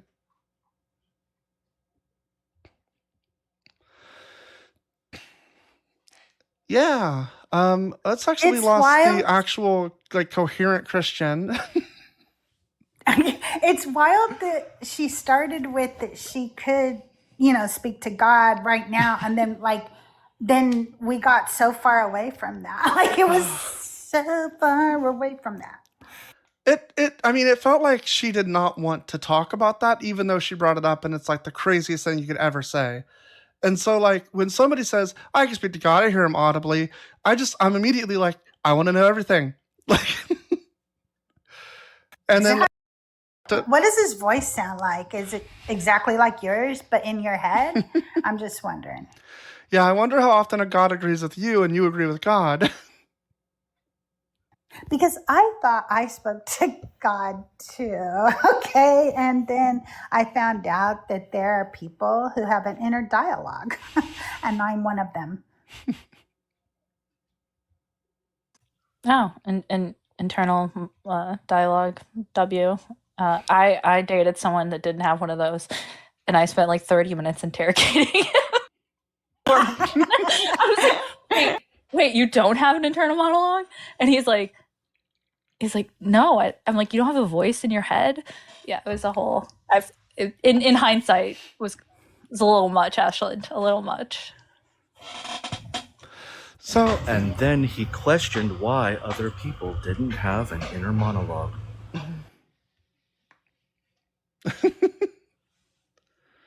Is that the inner monologue?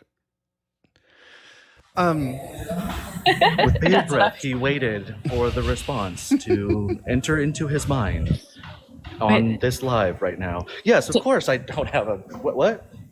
Do some people have an internal narrative too? No, I'm kind of joking. No, I have an inner monologue. I was joking. Yeah.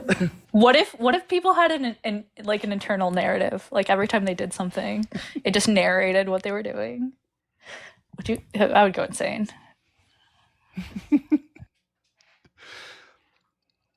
Have you ever seen to herself? Have you ever seen the movie Stranger Than Fiction with Will Ferrell? I'm an uncultured swine, so no. It's pretty old, and I don't know Will Ferrell's culture, but it's a good movie. It's really good. He's like he's this person. I think he's like an IRS tax collector or something.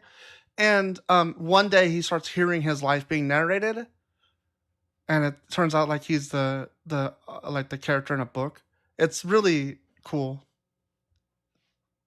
That sounds creative, actually. I always like new ideas that aren't really like, I don't know. I feel like a lot of ideas are repeated, so when there's something different. Yeah, it's definitely one of those like, I've not seen this, and I don't think I've seen it since. It's pretty old. I watched Stranger Things the other day. Like all of it, or just caught up, or what's the? I've not seen the last 2 seasons, I think. Oh no, I just watched 2 seasons of it. I refused to watch it, and then I was like, fine, I'll watch it. Only because Elias did, and then I was like, one more episode. Don't go to sleep. One more episode. First 2 seasons are pretty good. Oh, the rest aren't good. I think it falls off. unfortunately, I do have to go back to work, but I will say that it was a pleasure having being here. Thanks for letting me up. I'll just say, like, yeah, I kind of fall into the same realm of thinking with, like, hey, you had an opportunity to talk to the creator and omnipotent, all knowing being of the universe, and instead of having like child cancer at the forefront of your brain, you would rather feel butterflies in your tum-tum. I kind of feel that's very egotistical for anyone to like really follow through with. It seems illogical to me. Like, that would be my first thought. Plus, how come churches aren't like promoting more of like, hey, if anybody actually talks to God, make sure you have a pen and paper and write down the cure for child cancer. They, we would they should have appreciate like a it. Thank line. you. We're waiting. Thanks, Slice. There should be a Right, line of so- people where they go to a particular priest to show that they can cure cancer, talk to God and stuff. There should be people lining up to demonstrate this.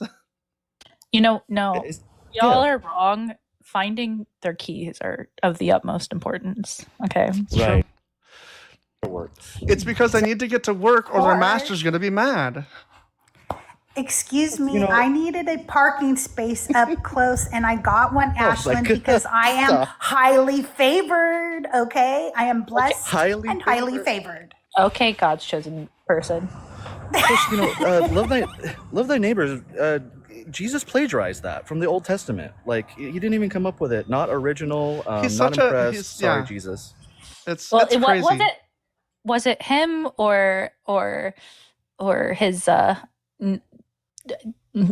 anonymous The his anonymous author. anonymous authors who didn't seem to be able to understand Hebrew that well. Well, yeah. Anyways, appreciate having me. Thank you, everybody. W host, W panel. Thank you. I don't want to go back to work, but I got to. Later. Have a good day. W Shadow.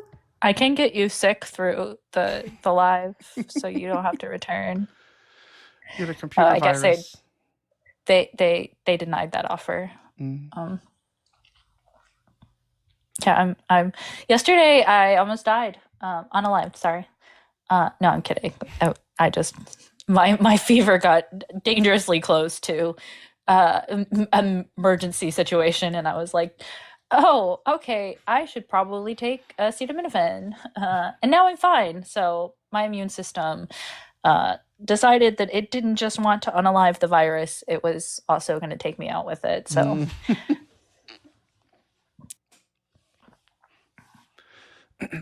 Believer says one can make a good case that people need to change their eating habits, and that's in response to cancer. Believer, I don't know why you don't come up. Is it that you're scared to find out that dinosaurs had cancer, so it doesn't really have anything necessarily to do with our eating habits? What? Crystal, that's crazy. The dinosaurs were part of the fall? Y'all know that dinosaurs are conspiracy theorists made up by the elite leftist group to convince us that God isn't real. I didn't just make that up. Yeah. I'm gonna get your live taken down for I'm myself. so glad I'm I'm a sorry, part I of the spaced out. elite leftist group. I'm so glad I'm a part of the elite leftist group that gets to make up all this stuff. I'm on the board of directors for it, you guys. Oh, you are? Oh, that's pretty sweet. Yeah. Do you get paid? Oh, lots of huge. Oh, Ashlyn. Huge amounts of money. Where do I sign up? Oh, like all you have to do is join my Discord.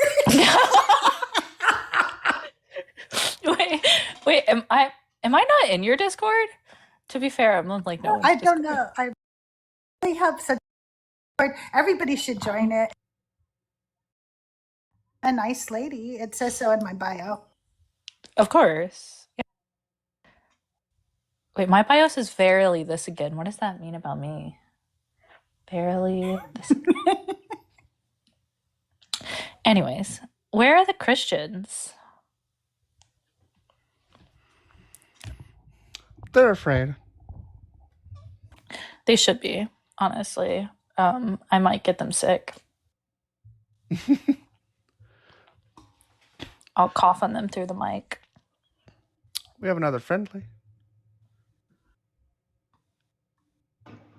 Hey, Dave, how you doing? Hey, Sarah. I was wanting to ask you, have you ever heard of the Heinz dilemma? No. Is this with ketchup? Is that what your ketchup was? It's a question I like to bring up to a lot of religious people. So it's a question. It's about a man named Heinz and his wife on her deathbed, and she's dying. Drug that can save her, but Heinz doesn't have enough money to pay for it. So he has to come to the conclusion on whether to steal it to save his wife or not to steal it. And he decides to steal it. And the question is, did Heinz make the right decision? Why or why not? Technically, you can break the Torah to save life, to preserve life. So even according to the Bible, I think this would be permissible.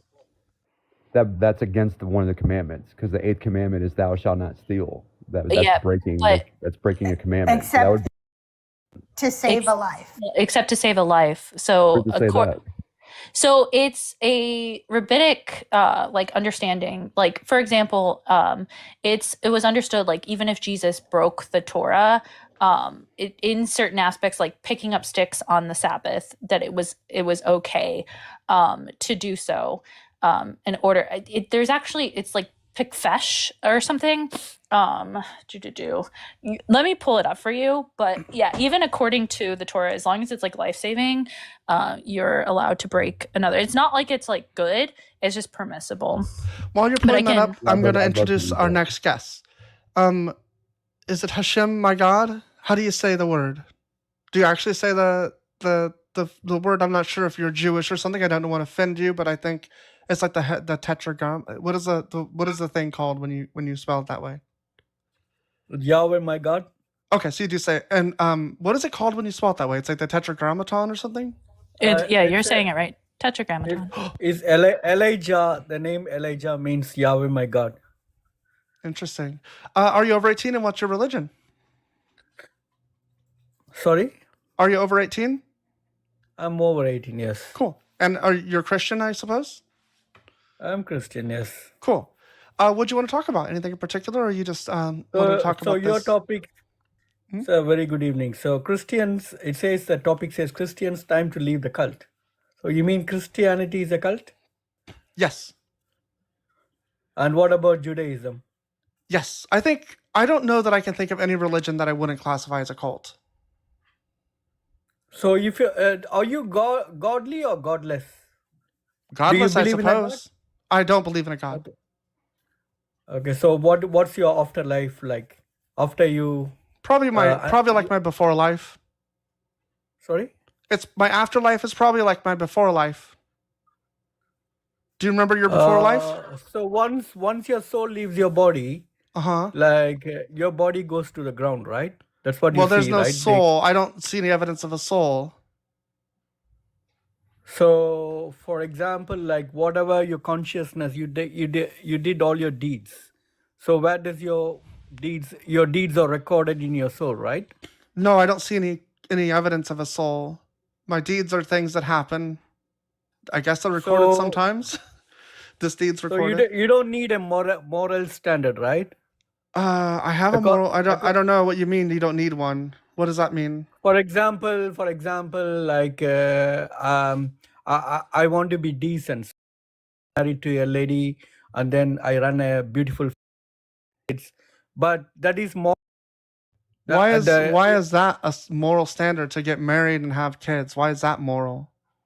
So, for example, if I want to have kids, and then I can have smacks with anyone on the street, that is immorality. Why? What are you talking about? You're just making claims. Why do you say that? No, I'm saying for people who are godless, they don't have any fear about God, that God will punish. Yeah, I have sex with a punish lot of you. people. I don't understand what the immoral part of it is.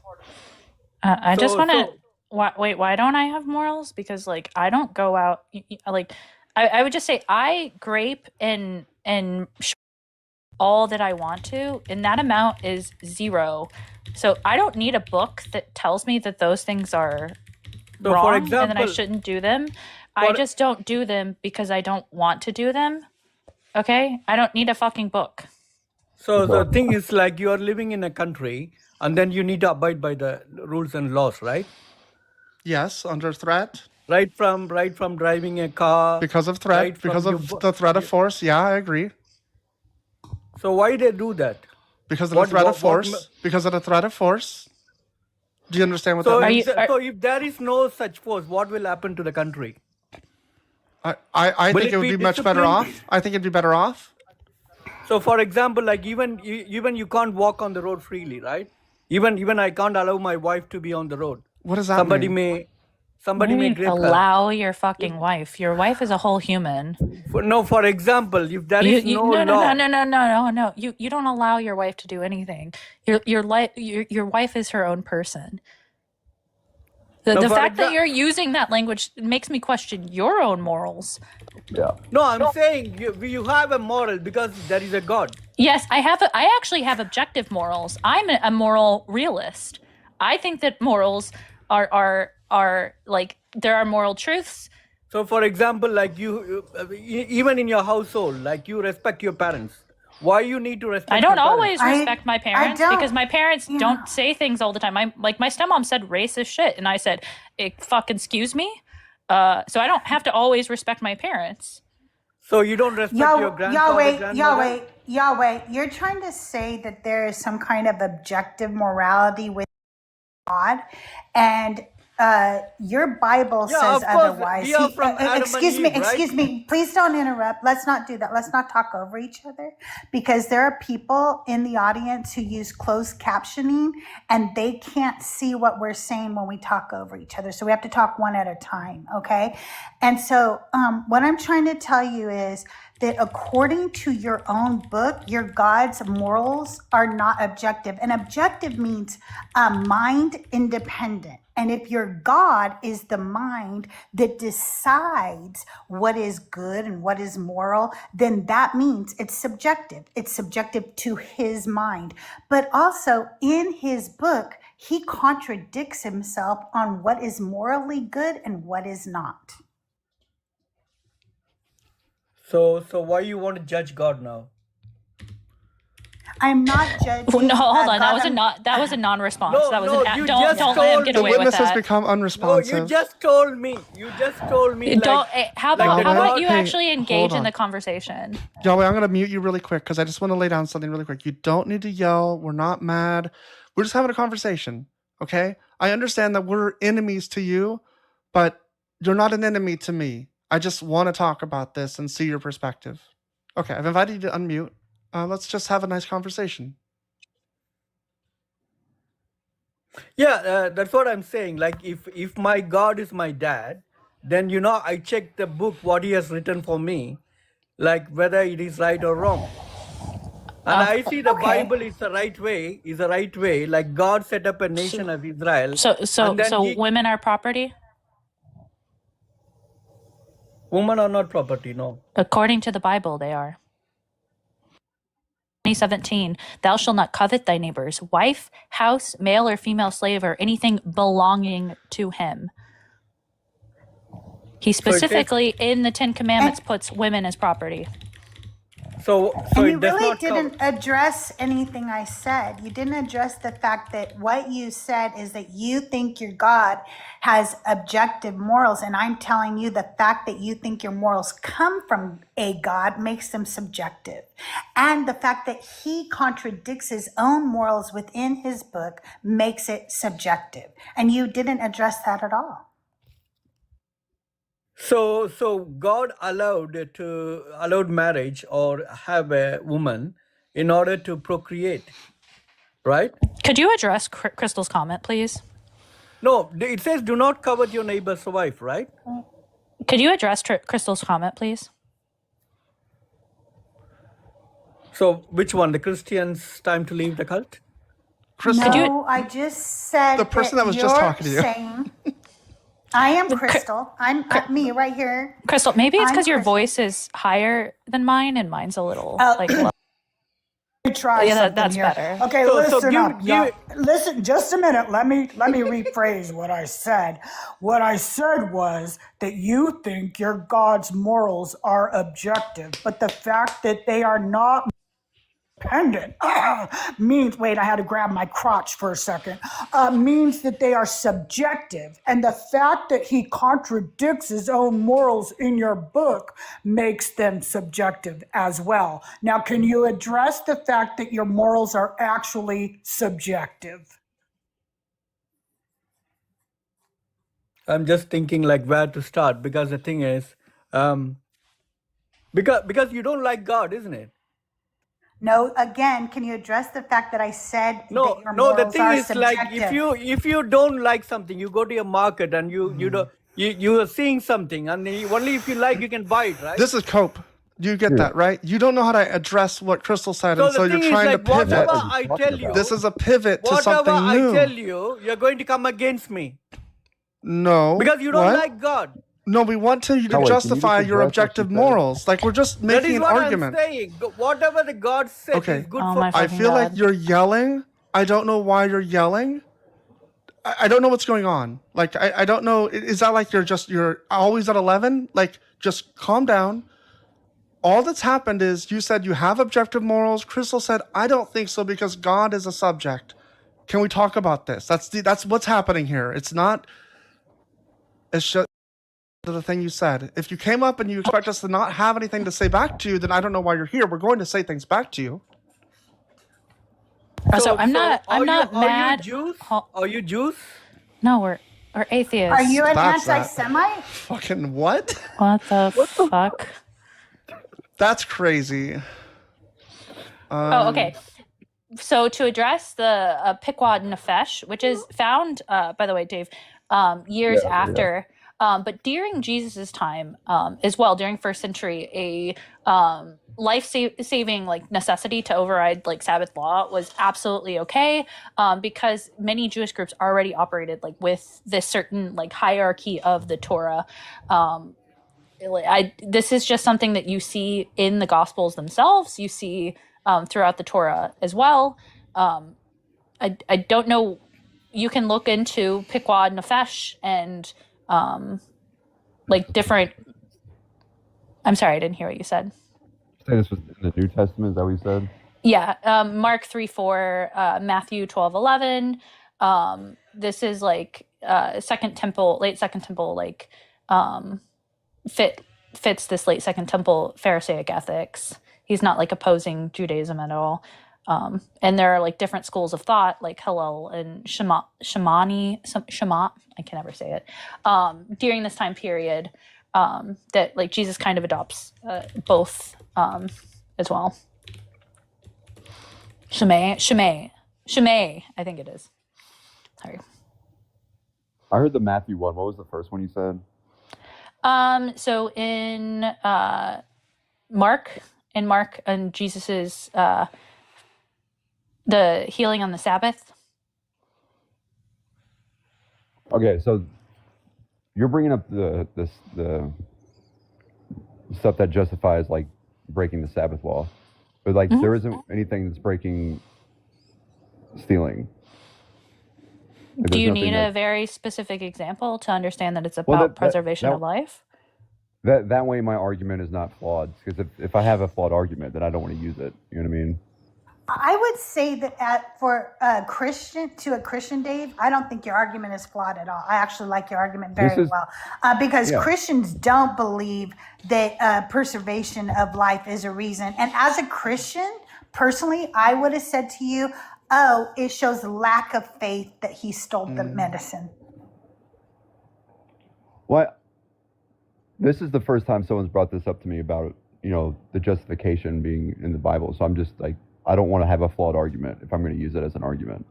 You know what I mean? And see if Dalton's But, I mean- available. He can explain this a lot better than I can. Give me a second. I would say it sounds like let's see. So it's basically like the question of whether or not saving a life is more important than breaking the 10 Commandments, because the 10 Commandments doesn't say anything like you should save a life, I guess. And that's all the Christians are going to want to go to is the 10 Commandments.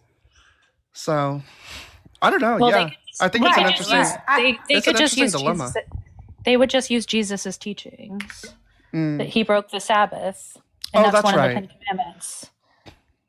That's right. But he did it. He did the same thing, right? Where he did it out of care for people or something. It was like eating or whatever. For he specifically says that it's like you can preserve life. Okay, my bad. No, you're good.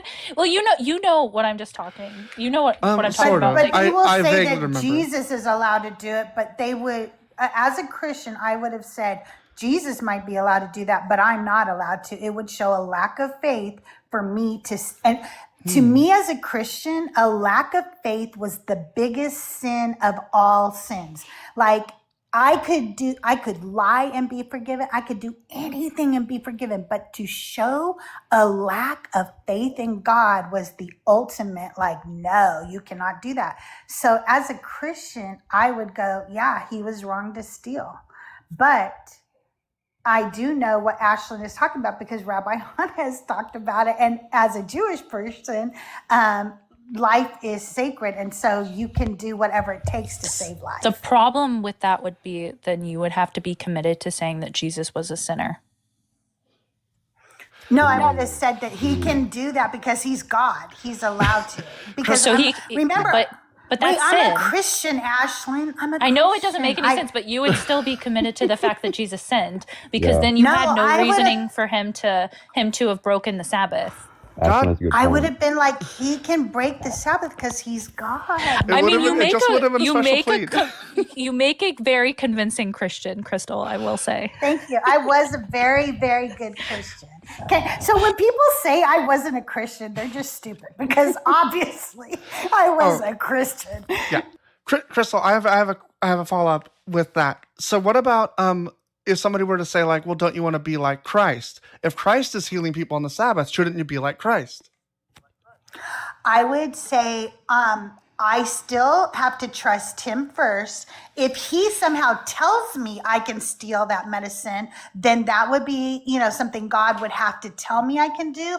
But otherwise, I have to trust that he's going to heal that person. Do you Or think- he isn't going to heal that person and he's going to bring them home because that's for because all things work towards the glory of God for those who are called Okay. according to his purpose. All right, calm down. Do you think? Hey, I'm going to convert some people to. Oh, wait, that's not what I'm supposed to do. Yeah, look out, Crystal! Don't slip back. Don't front slide. Do you think?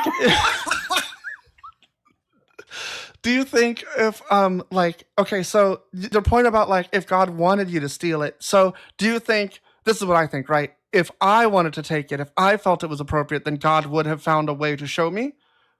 I would have found signs and things that people did and Yeah. said that would have said like I should definitely do this, and otherwise I would have not found those things. Right. Yeah, absolutely. God would provide a way for me. It would be very clear. Also, in case you guys don't remember, I was in constant communication with God because he was talking to me all the time in my head. It wasn't an inner dialogue. What are you talking about? So I DM'd Dalton, but just by the way, I guess he got a message from Justin asking if he'd like to cover him tonight with Derek Lambert from Myth Vision. So you might be seeing him on Myth Vision later. I just asked him one time. But I don't know. I don't think he saw my message yet. But Dave, if you have more questions about that, I definitely read because he knows a lot about Pequot Nefesh and like what it meant to Jewish people during this time period. I know that they get it from like it's not a direct reading from the Torah. It's from I always forget that there's one scripture that they use specifically. The Mishnah, I believe, talks about it. Specifically the Sabbath, but the preservation of life, they get it from like some loose scripture meaning, and I do not remember what it was. I know that Dalton knows it. I don't believe I know who Dalton is. Oh, sorry, the Bible guy. I apologize. I should have explained that. The Bible guy on this. I can if you. I'll add you. if you want to add me, and then I can send you some related material if you would like, that he sends me. He's I would say he's a Bible scholar communicator on the app. Yes, you might know him as Duncan, or what other name people give him. Like I've been they calling him never get his Darwin. name right. Darwin. Darwin, Duncan, Dalton, Derwin. Yeah. Do you know who Justin is from DZ? Justin Zone. Deconstruction. Deconstruction Zone Justin. I call him Yeah. Deconstruction Justin. He's been on his channel before as well. Yeah, me and Justin follow each other. He's Oh, he's on mutuals with Justin. Yeah, he's on with Blitz and stuff a lot, isn't he? Yes. That guy? Yeah. Ian and Blitz and he do a show on Sunday. He just followed me randomly one day, and I didn't follow him. So I was like, this guy's a lot of followers, so I guess I'll follow him back. I have no idea why he followed me. He likes the cut of your jib. Justin, never heard of him. Justin Zone, Giraffe. You've heard of Justin Zone. The Zonester.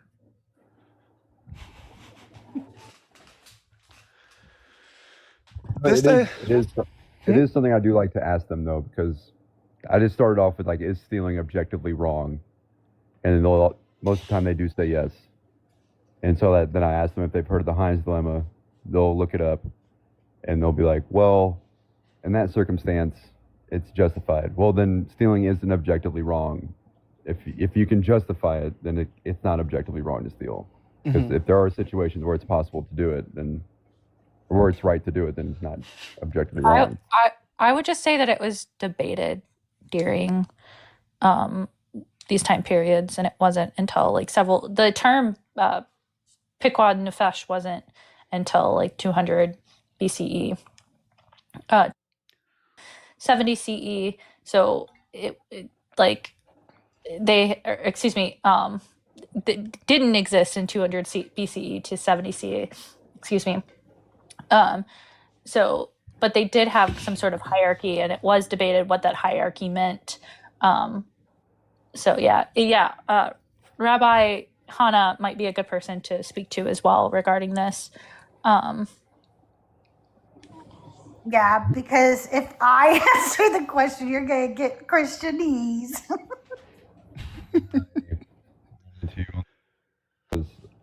I did not know that this was something that could be justified in the Bible, so that's very interesting.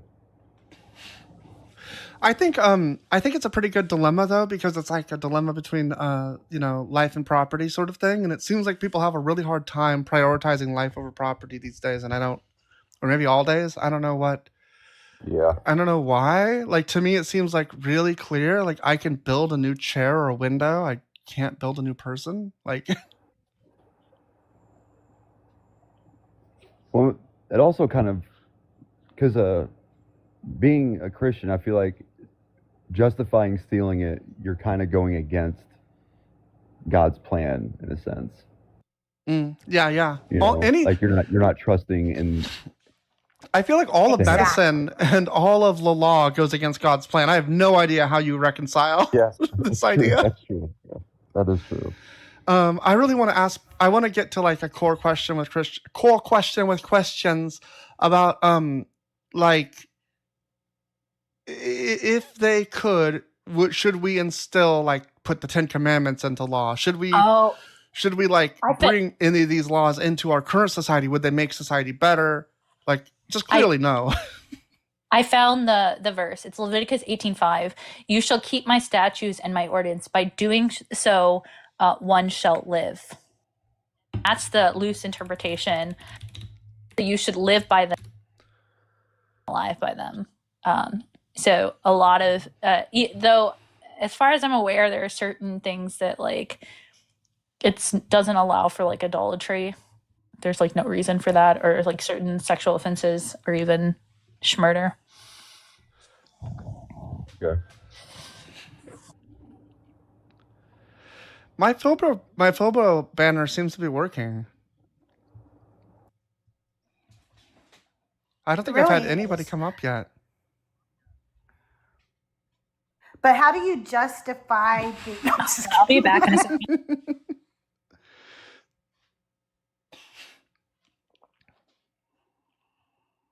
All right, I'm gonna drop down. I just wanted to get on here and ask that. So Thanks, for Dave. having It me was a up great there. question. Good meeting the rest of you. W. Dave. Dave saves the day. Wanted to give a shout out to WV on YouTube, and I think I saw Terrible Name come in. I hope you're having a good day. All of my YouTube friends. We've got 15 viewers on YouTube and 31 viewers on TikTok. I'm doing pretty consistently in the 30s on TikTok, but on my phone, all I see is Philbro AK allowed. Oh. Okay, it's not within the... Let me get that fixed. That's weird.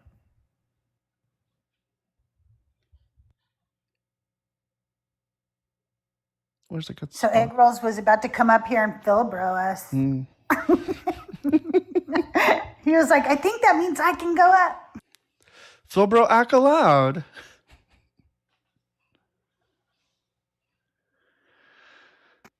Just Alaskan Philbros are allowed. They're the only ones. Oh, I don't think I even said hi to Chuck McNorris, who is like 3 of my subscribers at once. He is the holy trinity of the of my YouTube channel.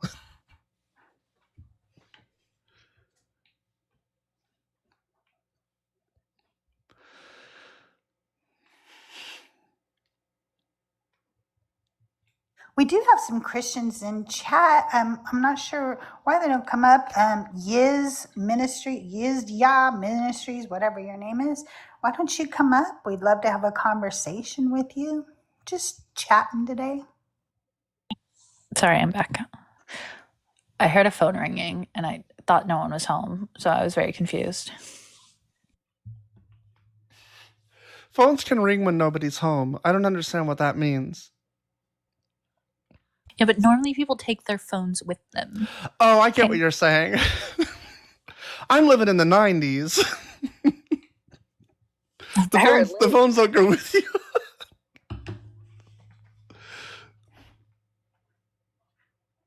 That makes sense. I get what you mean. Yeah, it's not a wall mounted phone. Cell I don't phone. know why I assumed that. Do you have a wall mounted phone? No, I have never in my adult life. To tell us? I have never in my You're trying to adult life tell had a us? landline. I have no idea why I assumed that. Okay, I was very confused. I mean, it'd be cool if you did. You know, they still have that home phone. You know, in government documents that you know. Back in my day, we used to have to dial the operator and say, Canton 365. No, I'm just kidding. We did not do that in my day. I don't even know how they did it back then. Did you do that tell him it was had a baby, it's a boy? You told the operator that was who was calling. No, but we did used to dial time to see what time it was. You could call a phone Popcorn. number, and when you called that phone number, I used to have it memorized too. And when you called that phone number, it was like it was like a party line. So you would yell out your phone number, and random people would call you and talk to random strangers. This is wait, what's that? What's the oh my god, there's a app for this where you can I mean, it's all predators now, but I mean, it probably was back then. You know that one app that they have where you can get connected to random people? That chat one, yeah. Chat roulette? No, it's like Mo. I don't know. I forgot. I'm not cool. So I don't know.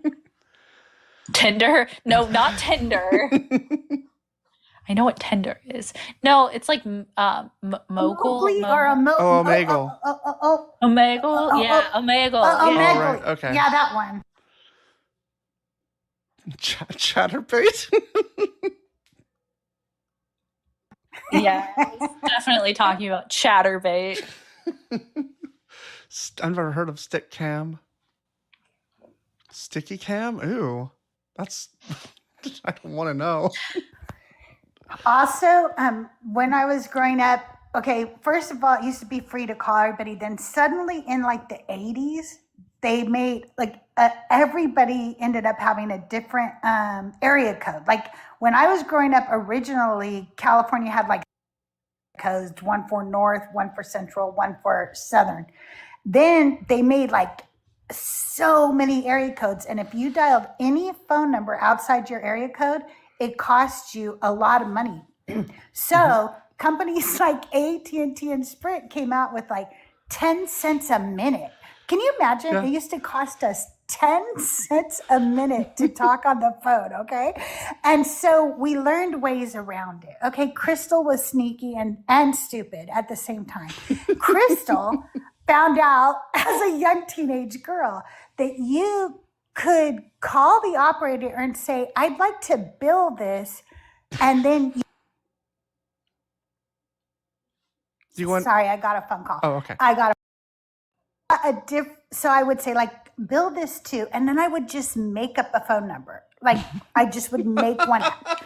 And they would bill that phone number, and then I would talk for hours to my friends and not realizing that I'm doing this to poor people because I didn't realize how it worked. I was a kid. Like I was not an adult when I did this.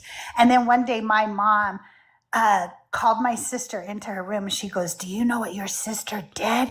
And she's like, oh my, and then my mom is laughing about it with my sister, but she did not laugh about it with me. I wouldn't find out until years later that my mom found it hilarious. But yeah, when I got in big trouble for that. That was horrible. But yeah, calling people was expensive in my day. My parents used to drop me off like at Walmart, and we would call collect to them and just give our name, and then they wouldn't accept, but that would be like the queue to come get us. So I one time went to the end of the internet on cellular data once when I was a teenager because I didn't realize I wasn't connected to Wi-Fi. Oh my gosh. Yeah. A $500 bill to my dad. He was not happy. One time I called someone in Canada for hours. that was a lot of money. Yeah. My dad was unhappy for a very long time. And then MCI came out with Friends and Family, and like you could have like a lower phone bill if you had like your friends and family also like on MCI. And then you only had so many spots. So people would get mad. Like, what do you mean I'm not on your top 9? What are you talking It's like your about? MySpace list. yes. We would get like all mad at each other that we weren't on each other's like friends and family top 9. MCI? What happened to MCI? Oh man, AT&T I think ate them. 2 major histories: historic MCI Communications, pioneering telecom company known for breaking AT&T's monopoly, later acquired by WorldCom, leading to bankruptcy and eventual integration into Verizon, and the contemporary MCI Group, a fast-growing global BPO business process out. That's a different thing. Original MCI's legacy is tied to telecom competition, while the current MCI tech-enabled business support with diverse subsidiaries like On Brand 24 and Gravis Marketing. So diverse. What does that mean? It means So I'm going to drop down. Maybe some Christians will come up instead of hiding in the comments. I'm looking at you, drop D225. Thanks for having me up. I have so enjoyed listening to you while I'm taking care of these little grandbabies. I've been listening to you this week. Yesterday, I loved your angry energy, Sarah. Like, we're killing it, and I loved it. But I love you guys. Have a great day. Bye, Crystal. Thanks for coming up. Would you like me to drop his ball so you can do one-on-ones or? I don't know. Nobody's coming up. I haven't seen any crystals. I haven't seen any Christians come through in a while. I don't know. Chat, what should I do? Joel should be live soon, right? It's Hump Day Dump Day. Yeah, I think. I don't know what time Joel goes live. Yeah, I think it's like sometimes as early as 2 o'clock. So I'm hoping 2 o'clock. No, you could hang out. I don't know. I don't think there's any. I don't think it's stopping anybody. Probably. Scary. He should go live, but no one has complimented him yet. You think that he doesn't go live when people don't pay him Should we? compliments? We should compliment. Do we compliment Joel? Joel, your hair is so lovely. Love his sweaters. Could play a song. Let's see.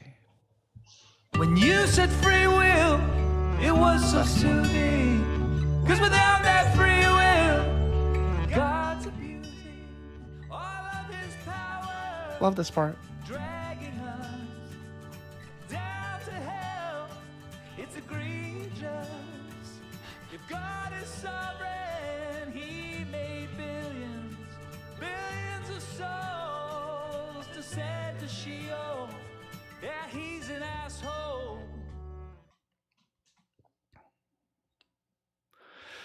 I really like that Yeah, song. he's an asshole. It reminds me He's of an asshole. that song reminds me of this song. There was this Christian group called Waterdeep, and they had like this album called Enter the Worship Circle, and it was all like that. It's really good. And I wish that more, like, I don't know, secular music just doesn't have a lot of that, like, kind of folksy, spiritual sounding stuff that's not actually spiritual. Or maybe I'm just not finding it.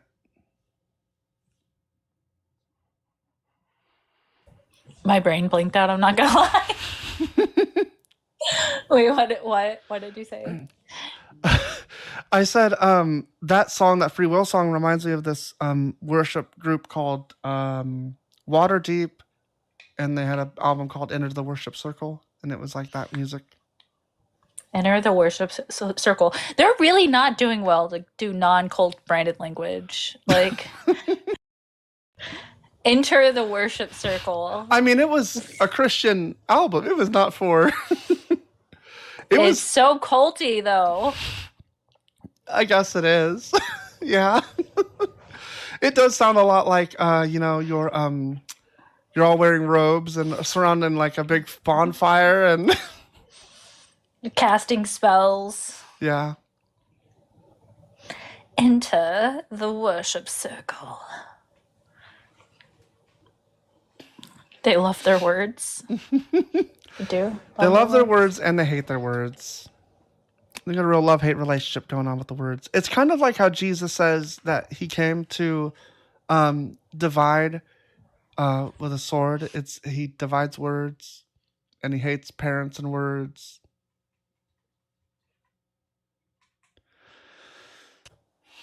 He hates parents and words. Very specific. I think I need to that was I think, like they said, what are the two greatest commandments? He said, hate your parents and hate the words. Exactly. That's true. I want to put together a list of the verses that show good God and the verses that show bad God. I feel like the good God verses are like a handful.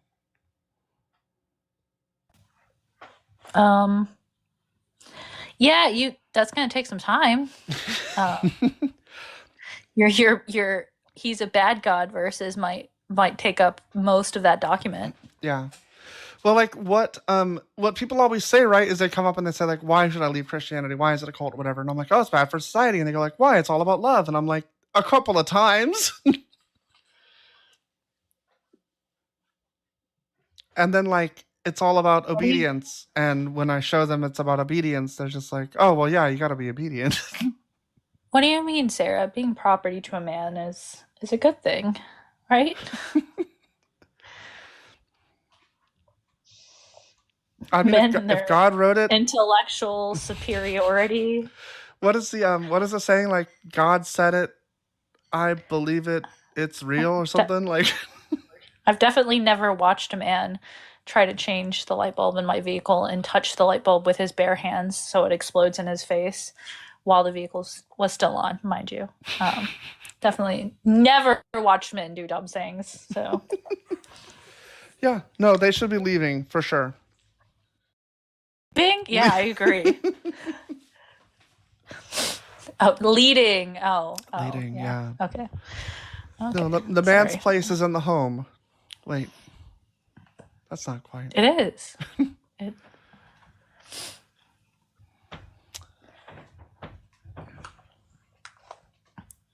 Yeah, I love me some Christians that deny the misogyny in the Bible. We have a guest. Hi, what's your age and religion? Hello, I'm 28 and I'm a Christian Cool. slash Africanist. What? I'm a Christian slash Africanist. Africanist. What's an Africanist? I practice other customs Okay. besides Christianity. Do they involve what does that mean? Other customs? Doesn't Christianity pretty like exclusive? Yeah, I mix the two. But the religion of Christianity is like really exclusive. Yeah, it can be exclusive, but you can put African concepts and Like make what? it work. I'm just really curious. I don't really know. I'm just really curious how it works You know, together with Christianity. there's certain herbs you burn when you pray, like meditate, and yeah, it can work together basically. Okay. Or for me, it works together. Okay. Well, why are you a Christian? Why am I a Christian? Why I feel like banning Christianity is bad, because I feel like Christianity had a purpose. It used to bring people together, and now there's a void, like community. Christianity basically was lots of people gather and celebrate something and spend a moment together. So the world needs that. So I feel like that's why I feel like people shouldn't have that mentality. So Or you should Christianity replace Christianity with something positive. Christianity is virtually like AV. Yeah, so you should replace it with something positive. Are you saying replace Christianity? And yeah, if I'm talking from your standpoint, I feel like if you want to say that, you should replace it with something positive. What? No, like, do you just mean because there'll be a void where community was before? I have a community. I have an Yeah, atheist community. It's replaced. What's the? We have an atheist community. What like benefits do you get from having an atheist community? Mutual aid stuff, communication, support, that sort of stuff. The stuff you get from Christianity, I'd What type assume. of support? Like what type of support? Material, also like just Wow. psychological, talking to people. What kind of support does Christianity give that's so unique? You know, in the African like way, if you have a lot of people, then you burn candles, and you'll all like you get something, like you can reflect, and you can. In Christianity, mostly it's positive, No, I and think like all so. those you get positive energy. As long as you're there, you get positive energy. Wait, but I'm a woman. I don't get this positive energy from Christianity. In fact, the text specifically says that I'm property. Where are you property? Why do you care about the text? The text was written 2,000 years ago. That's Christianity. That's Christianity. That's how you Yeah, but decide why what to must you care? believe. Why must you care about the text per se instead of Because like how the else faith? do I know about God except reading from it? Because I'm The not just faith. going to take people's opinions on it because they'll tell me 70 different things. I want to understand what it means. And so I go to the text. Why would I go anywhere else except the text? Yeah, like saying, like, if you look at it like that, the story of the whale that the guy swallowed, it's just a story. You don't have to take it literally. But Or that's the what? only the closest thing we have to a primary source. So Joppa. think about I'm it. not gonna. If I'm going to So go think to about it. a source, if I'm going to go to a source, it's going to be the thing closest to the primary source. Yeah, but think about it. There's a lot of good messages you can discover from the Bible. A lot Yeah. of good Bible messages guy, besides Dalton, hold on a the second. negative ones you want to bring out. Schmittler, you could gain some good messages from Schmittler too, but a vast majority of them were Schmittler? bad. No, It doesn't but mean that I'm doesn't. going to take Mein Kampf as Yeah, a context you to can morals. you know why I feel like you're dragging it, man. You cannot compare Christianity with that man. Like one of the two, like But he was a Christian. you're reaching right there. He was a Although Christian. but you're reaching. He did bad things. He was a Christian. It's the same way I can say Jeffrey Dahmer was a Christian. Okay. So what does that have to do? That's not all Christians. He Okay, was because a you're not Christian. having a linear conversation. You brought up the fact I that there are am. some good things in the book, so therefore I shouldn't throw the whole thing out. And I But said there are you're some making good it seem things. that Can bad. you It's not stop that bad. Joppa, interrupting please me? stop. Have a back and forth. Like, Relax, we're having a conversation. Joppa, I'm no, you're the speaking. one not So having the conversation. You get it? So you said don't dump the book because there are some good things in there, and I said so. Mein Kampf has some there, therefore we shouldn't dump Mein Kampf. Why is it that you special plead to your text? I bet you can name more bad things in Mein Kampf than in the Bible. Probably not. You can name more. Like the ratio, it wouldn't even be the same. But I don't know Mein Actually, Kampf, so I probably can't. But I can say you that the don't Bible, know. You don't the know. So Bible, why are you comparing the two? the Bible makes people eat their children. The Bible says that grape is okay in some contexts. The Bible puts women as property. The Bible condones slavery. As far as I'm aware, Mein Kampf doesn't condone slavery, and I think that's way worse. The Bible has hell in it. Hell is 1,000,000 times worse than anything Mein Where Kampf is could hell ever in the say. Bible? Where is hell in the Bible? Have you not read the text? I have read the Bible. Where do you find? In the New Testament. What does it say? In Revelation, it specifically says that you would rather cut off your own limbs than enter hell. And it is, in other passages, it's referred to as the gnashing of teeth. It is a horrific place. That is Did what they hell is. describe? Did they say hell? Did they mention the term hell? No, it's written in Greek. What did they say? Like just check. You guys can search. I can't search because I'm using my phone. Just search and just try to bring it up. It uses the term So hell in English, yes, but it doesn't or use this it is the in term like hell the. in English.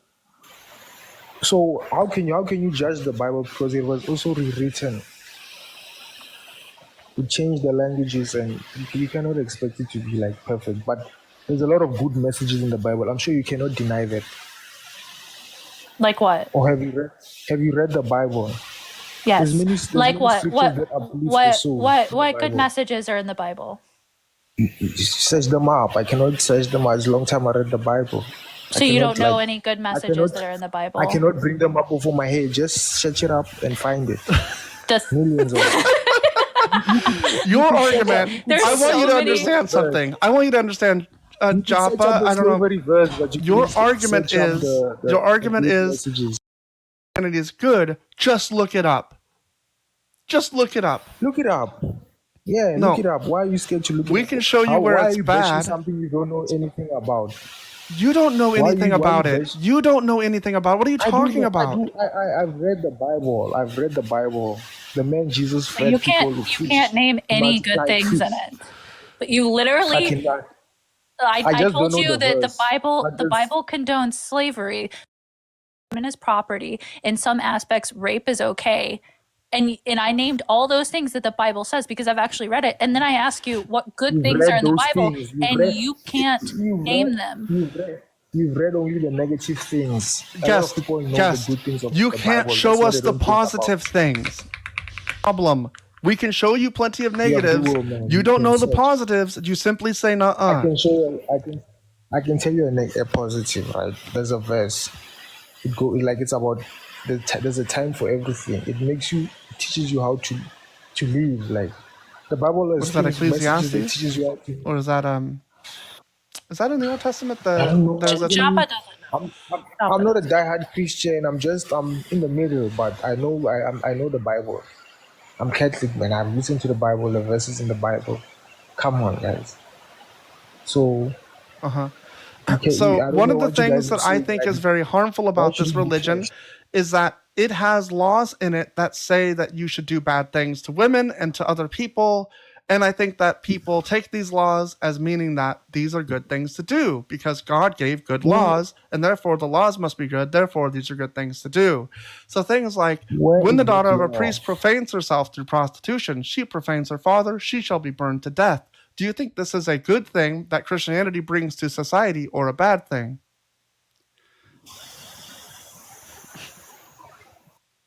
A good to bend to death.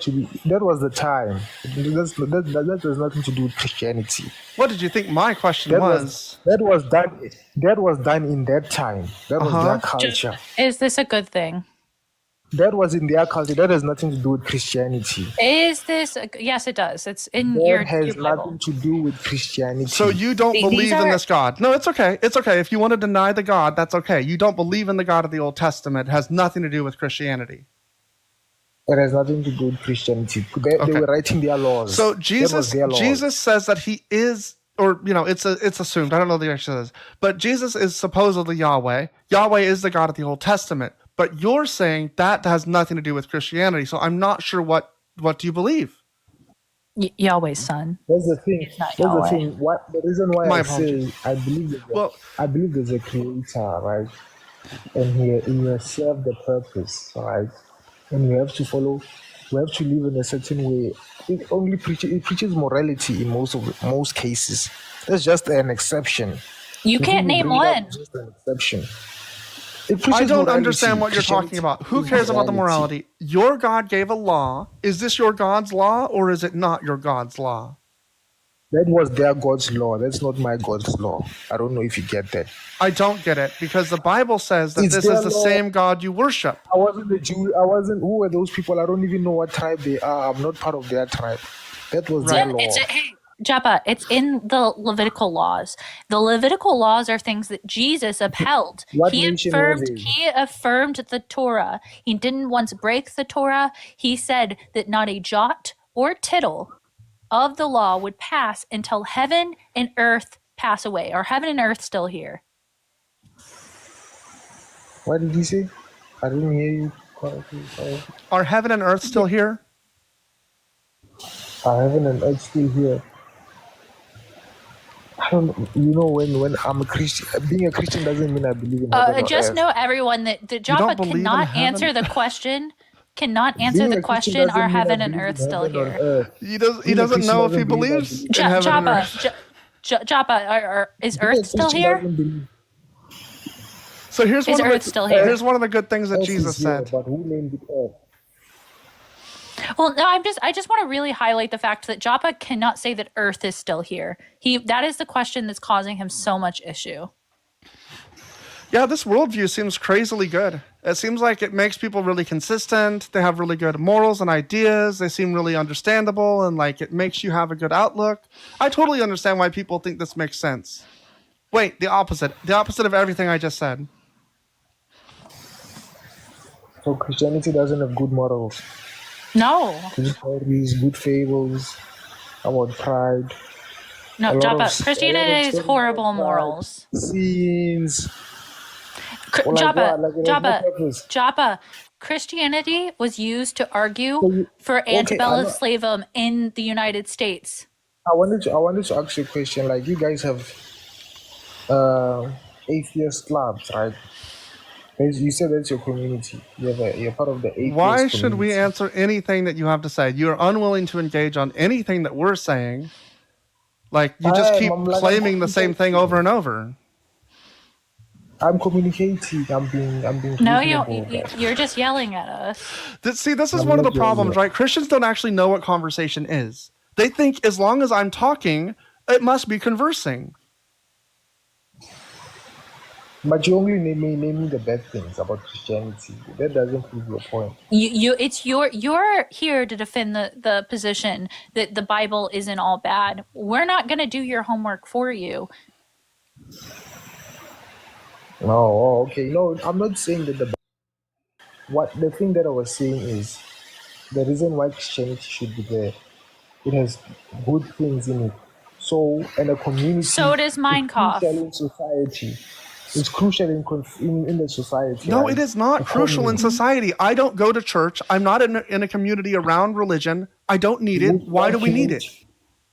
What community are you in right now? Like where you can say you're around people, maybe 100 people. Hi, Japa. I'm a person That then like that's in a going to community down with Sarah. Sarah and I converse about different topics other than atheism.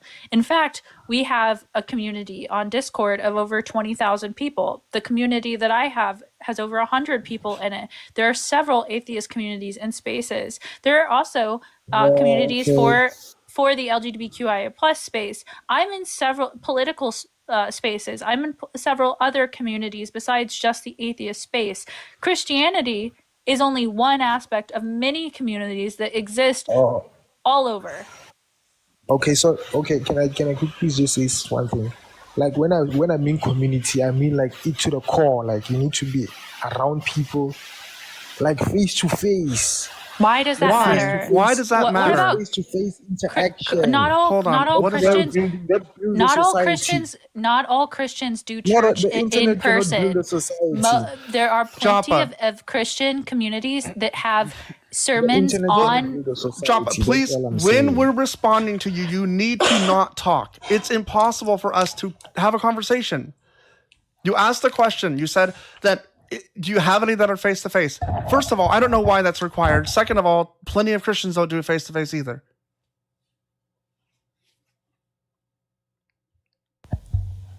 Like You're you're just welcome to unmute. you're literally just making claims and you're not providing any evidence for the claims. Oh, I didn't know I was muted. Sorry, guys. I was saying, right, that's not what I'm talking. I'm talking about a community where people know each other. You know, this is who, this is this, this is John, this is Peter, this is Sarah. And we all go there and we worship and we support each other. That's a I community. Why do you have to worship? What? I hang out with my other atheist friend too, and we go do things. We help each You other. guys are Like only two. That's your friend. can you stop fucking talking when I'm talking? I'm getting really sick of it. I know you probably view women as property, but I am not going to sit here and take it, Japa. Now, I have friends. I just helped one of my friends move. I don't need Christianity. It is not necessary to have community. Well, we can also make any community that we want. We don't need this book to tell us how to do it. Like, I don't know why that is so important to you. Like, why is that important? You're not giving the reason as to why we have to replace this a specific thing with a more exactly like it. Like, I don't know why we would even do that. The thing is, it doesn't have to be exactly like Christianity, but it has to be a community where people can associate, and that's what society needs right now, and that's what's wrong about the society as a whole. America in the 2000s, it was the greatest country in the world. No, it There was wasn't. no division. What? We were literally No invading. division. We were invading the. We unalived millions. After what happened, right? We What do you mean had after what happened? It was 20 years. What are you fucking talking about? That's when it began. Before 9/11. No, well, Before no, 9/11, right? we were. No, that's when we had a reason Before to do what we did. 9/11, But this America goes. was the Japa, best hold country in on. the world. You said the 2000s. 9/11 is 2001, right? Yeah. What part America of was the the so best 1 country in the year? world, For the 1 year, 90s. America was the greatest country in the world. In the 90s, America was one of the best. In the countries 90s, in now the it's the world. 90s. United, everyone loved each we other. There straight was up no- invaded Panama. We did But you awful guys shit. united, What we right? did to do you not know Why what are we you did to defending South America? It's crazy. You What guys does this were have to do with united. You guys Christianity were at all? Our We were not united. We are a fucking bully. Oh, We've oh, You he guys are means divided we were now. united against Muslims. We were united in the war. Before 9/11. That's before 9/11. terrible. Before 9/11, you guys were united. There was no No, we weren't. I hated America since the day I was white born. I have man, no idea a why black anyone likes this a place. BLK man. You guys were a great nation, but now since Okay. Christianity is on the low, All right. So everything is going I'm done. downhill. I don't know. You're What the not fuck bringing was that? anything, and the pivots are insane. You're unwilling to engage. You keep talking over people. I just. They sound a lot like Hitler's rhetoric, to be honest. Schmittler, sorry. You were good at this one point and united in your hatred later on, and you all need to be a part of this one group of people. If not, your society is failing.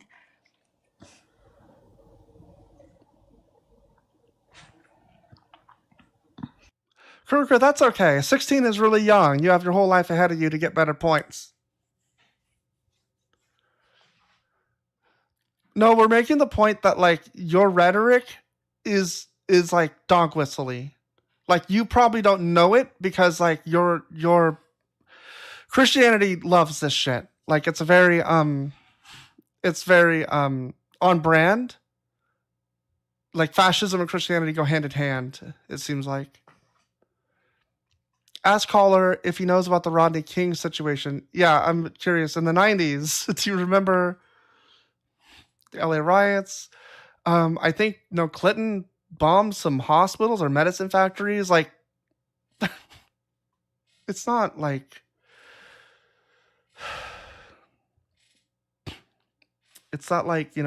people that don't know history sort of thing are doomed to repeat it. Yeah, we are not innocent as a nation. Like we've always gone in, and yeah, when there's a resource in another country, and it's a wanted resource, you're gonna find the US somewhere doing something.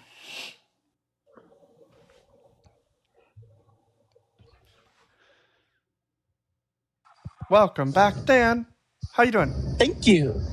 I actually wanted to push back on hating America. Yeah, dude, America is fucking terrible, but we got one thing that doesn't like redeem us or anything, but I'm glad we have it. Okay. That's like barbecue ribs, man. Barbecue ribs are fucking good. I think that might exist elsewhere. I don't. Yeah, but not Kansas City style. I don't eat beef or pork for ethical reasons either. Barbecue chicken. Just barbecue in general. It is Just Yahweh barbecue. approved. It's Yahweh approved. Barbecue chicken is not the best way to eat chicken, though. I'm not gonna lie. It winds up really, really. That's a good point. Like overcooked because of the methods of barbecue. Unfortunately, Actually, you're not wrong. Salad sandwich on wheat with like some bacon sounds pretty good. Oh, so no bacon for you. With you don't eat pork for ethical because you don't eat pork for ethical reasons. But like I will eat your bacon. Thank you. It's okay. Yeah. Yes. Make up for the ethical. Hi. Are you over 18 and what's your religion and how do I say your name? I'm gonna take off. Catch you later. See you then. Bye. Yeah, I think a lot of people don't know that I've had Christians try to pin me down on, well, do you eat you must be a vegan. I'm like, I don't eat beef or pork because of sentience reasons. Hey guest, are you over 18 and what's your religion and how do I pronounce you? Okay, see you later. They said, nah, bro. They said, nah, bro.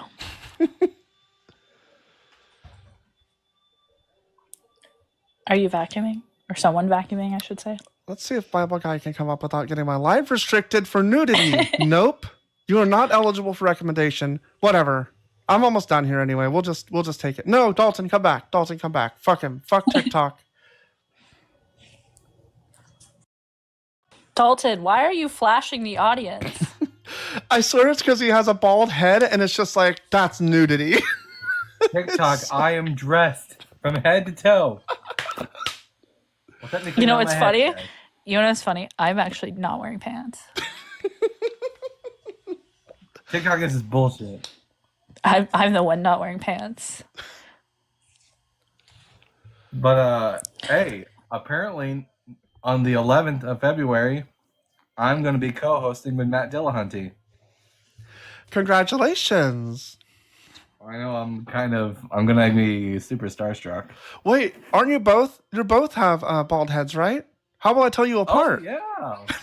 It'll be too much for the audience. It'll be like if we turn around, it'll look like two boobs.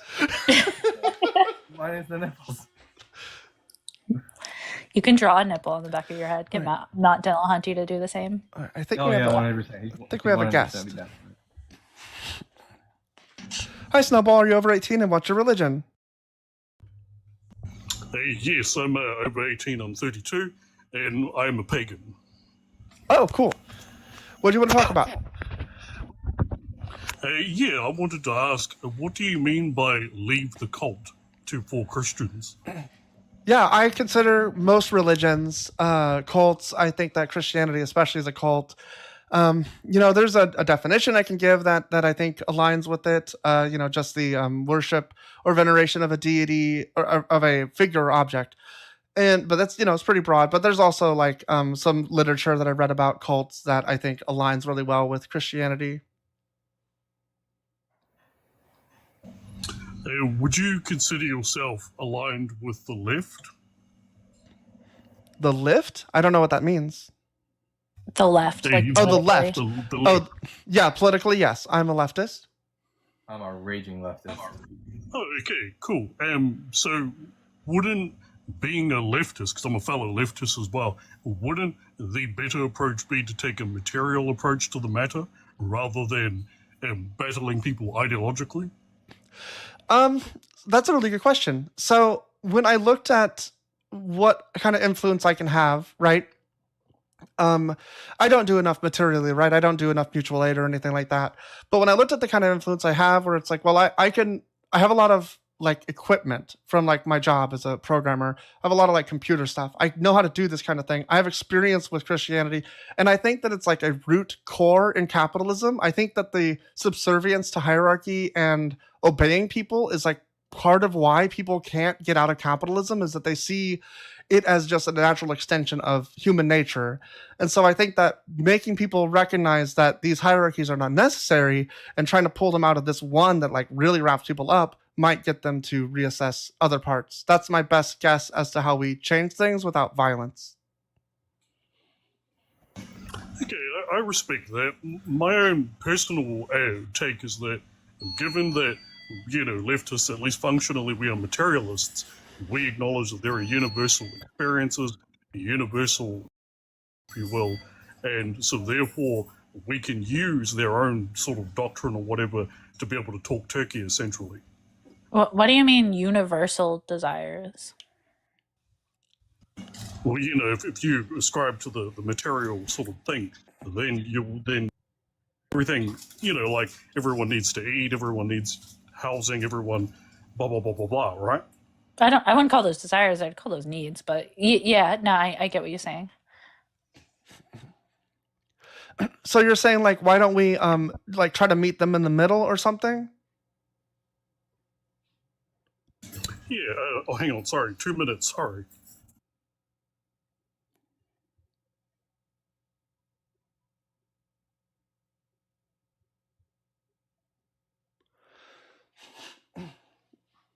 It is definitely something that I've thought a bit about, that I'm not sure if this is the best use of my time, if it's more like self-centered of me, but Yeah, like I doing mean, it so like, I would say that their own guy, Jesus, like, bit of the eye through a needle, that type of thing, that you can essentially use their own sort of belief system to say, hey, like, we essentially agree. nah, you can't. Their belief system is about a hierarchy. I disagree about hierarchy. It's just not going to work. There are plenty of studies that actually say that like external facts don't always like, they don't tend to like remove you from like cult like behavior and rhetoric. Like that doesn't change people's minds. But like having people in communities and people to rally around, that's like very different. So like through exampleism are probably good means. So the goal generally isn't, at least for my, convince the person in the The goal is to convince the audience. I would say is if you look at the basic tenets of Christianity, or really a lot of these religions, when you think about it, economic justice is that. And so, therefore, like, for example, Jesus Christ. And so, therefore, as materialists, as leftists, we would acknowledge that the reason why people flocked to Christianity is because materially it served them, right? I mean, the superstructure is always subordinate to the base. And so, I just think that we can use that to sort of persuade people to come over and work and become part of labor unions, tenants unions, debtors unions, and so on and so forth. But that the that would gospel. that would be Sorry, that would be disingenuous on us how so? because we don't believe in any of this. So we don't. No. But what must not what also we're doing is forget- we're saying, hey, We must not also forget logically, that Jesus' your teachings. own worldview Well, requires this. Here's the problem. Jesus' world teachings isn't just like social justice to the poor and to the oppressed. It's also you have to observe God's law, and you must obey and worship the God of Israel, which is a bigger factor in his Right. teachings. And there are as a also result- there are also plenty of verses in the New Testament obeying the government. It's very, very hard to get Christians because the problem is that they want social justice, but they think that it's going to come through God. You can't get them to actually do anything with this. Like they'll just say that's in God's hands. They're not going to get them to actually like do anything good. The data also indicate, like, here's a good example, that Christians are less likely to ask an individual for forgiveness because they think that the forgiveness comes from God.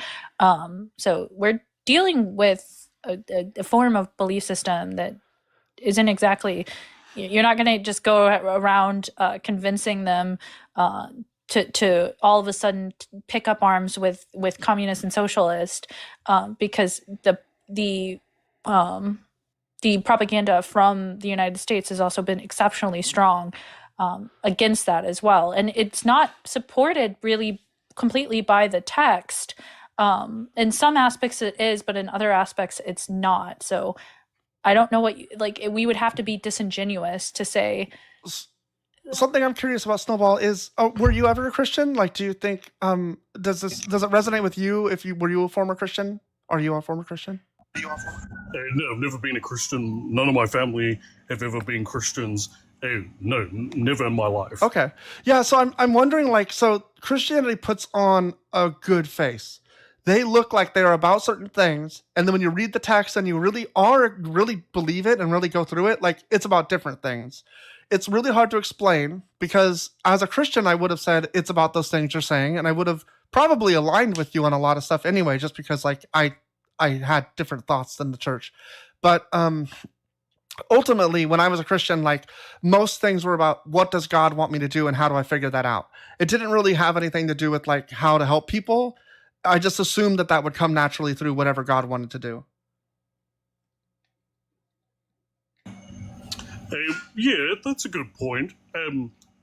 With regards to the disingenuous angle, I personally would say we don't have to be disingenuous. We could say, okay, agree to disagree, but on this matter here, let's work together. I mean, all human beings are capable of that. Even Christians have shown that with, for example, Donald Trump. Many of the evangelicals that voted for him don't agree with his lifestyle, his policies. Now, yes, his policies are horrible, don't get me wrong, but that shows a capability of negotiation, of reason, and so on and so forth. No, it doesn't. What? That shows a level of hypocrisy that I have never understood. That is not negotiating. That's just lying to themselves. Not only that, it sounds like you're asking us to stop doing lives about atheism and start just attacking the ideas that you care most about. That's what it sounds like you're asking us. Is that true? I'm not asking anything. I'm just having a discussion about, Well, you want us to work together with them instead of do what we're doing. I mean, that is what you just said. No. I'm not asking you to do anything. I'm just wanting to discuss. what is the best way for leftists moving forward? Well, I'm not just a leftist. I mean, I'm a leftist politically, but my content isn't political in nature. My content is discussing the Bible with Christians and telling them why it's bullshit, basically. That's my content. Like, if I was a political debater, it'd be different.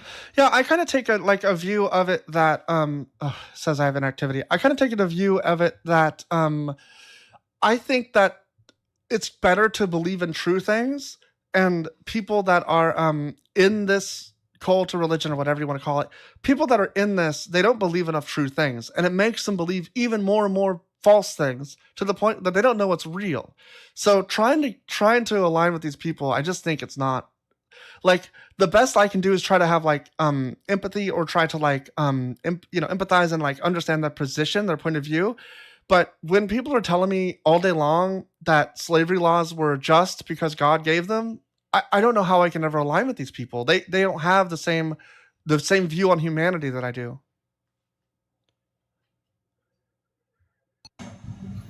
Yeah, that's a fair point, and I guess the difference perhaps between us is I want to make the assumption that at least the majority of Christians are intending good, even if they don't necessarily do good. Right, but the proof is in the pudding. And I think that the doctrine and the religion causes them to do bad things regardless of intent. Like, I don't care about their intent. I care about the actions they take, and they're just bad. Because they just don't know what good is. Yeah, they don't even know how to tell. Like I said, I'd just be constantly trying to figure out what God wants, and I'd assume it would be good. I don't have no idea how I'd figure it out, or if I know it was good, it would just be what I'm trying to do.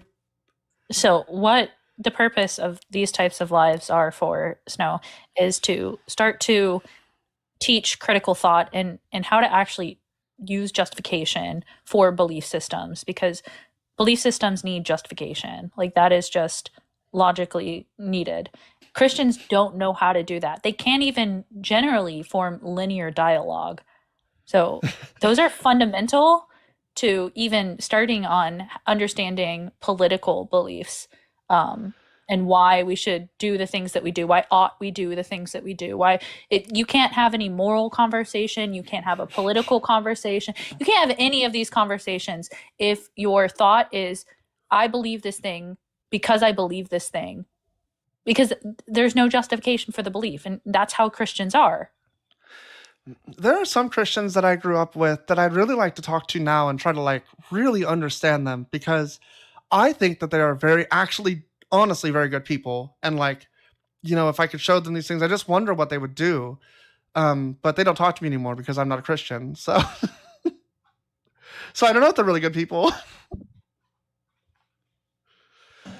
Yeah, I personally have found as a leftist that I've been persuading people towards at least some leftist tenets by saying, hey, within your own worldview, this is so, rather than saying, leave your worldview entirely. What kind of success do you have with that? I honestly don't. I have never engaged on politics with somebody and been able to show them like your worldview aligns with mine and they accept it. Like, if they are right wing, they don't accept it. It doesn't matter if it actually aligns with what they believe. Like, it's part of the problem. They're brainwashed. Will sooner renegotiate and recontextualize the Bible to align with their conservative values before they're willing to become leftists and do the good social justice aspects of the Bible. Yeah, there's no amount of times where I've like quoted Jesus about you're more likely to get into heaven as a rich person fitting or you're less likely to get into heaven as a rich person than you are fitting through the eye of a camel through the eye of a needle. Like, you can say this to Christians all day long. Like, my own father is a good example, who claims to be Christian and claims to be conservative, and he would rather renegotiate the text because he doesn't really actually know the text. Most Christians don't. So when we bring it to them and we show them actually what it says, they have to confront that. And like I said, my goal is not to convince the person that I'm speaking to, it's to convince the audience, because there's so much information to show you that individuals do not respond to facts they just create more cognitive dissonance for themselves. They just create more excuses, more justification, more minimization. I will say, Snowball, I think that this has been really good. I've been able to bring up some more like actually anarchist or Marxist talking points that I think are really interesting. Like I've had people argue with me about, slavery in particular, because they want to act like, well, we have capitalism, so capitalism is good. I'm like, no, like capitalism is like, I don't think it's slavery, but there are similarities in this that we can try to. So that's, I think what you're saying like makes sense, that I can show them like this thing. But the problem is that they still like it. They're not going to like change their mind because you show them like, well, slavery is wrong, right? They're going to say, actually, I think there must be some justification for it deep down because God said it was good at some point. It's just really, really hard when they have this underpinning worldview to get them to believe that humans are deserving of something.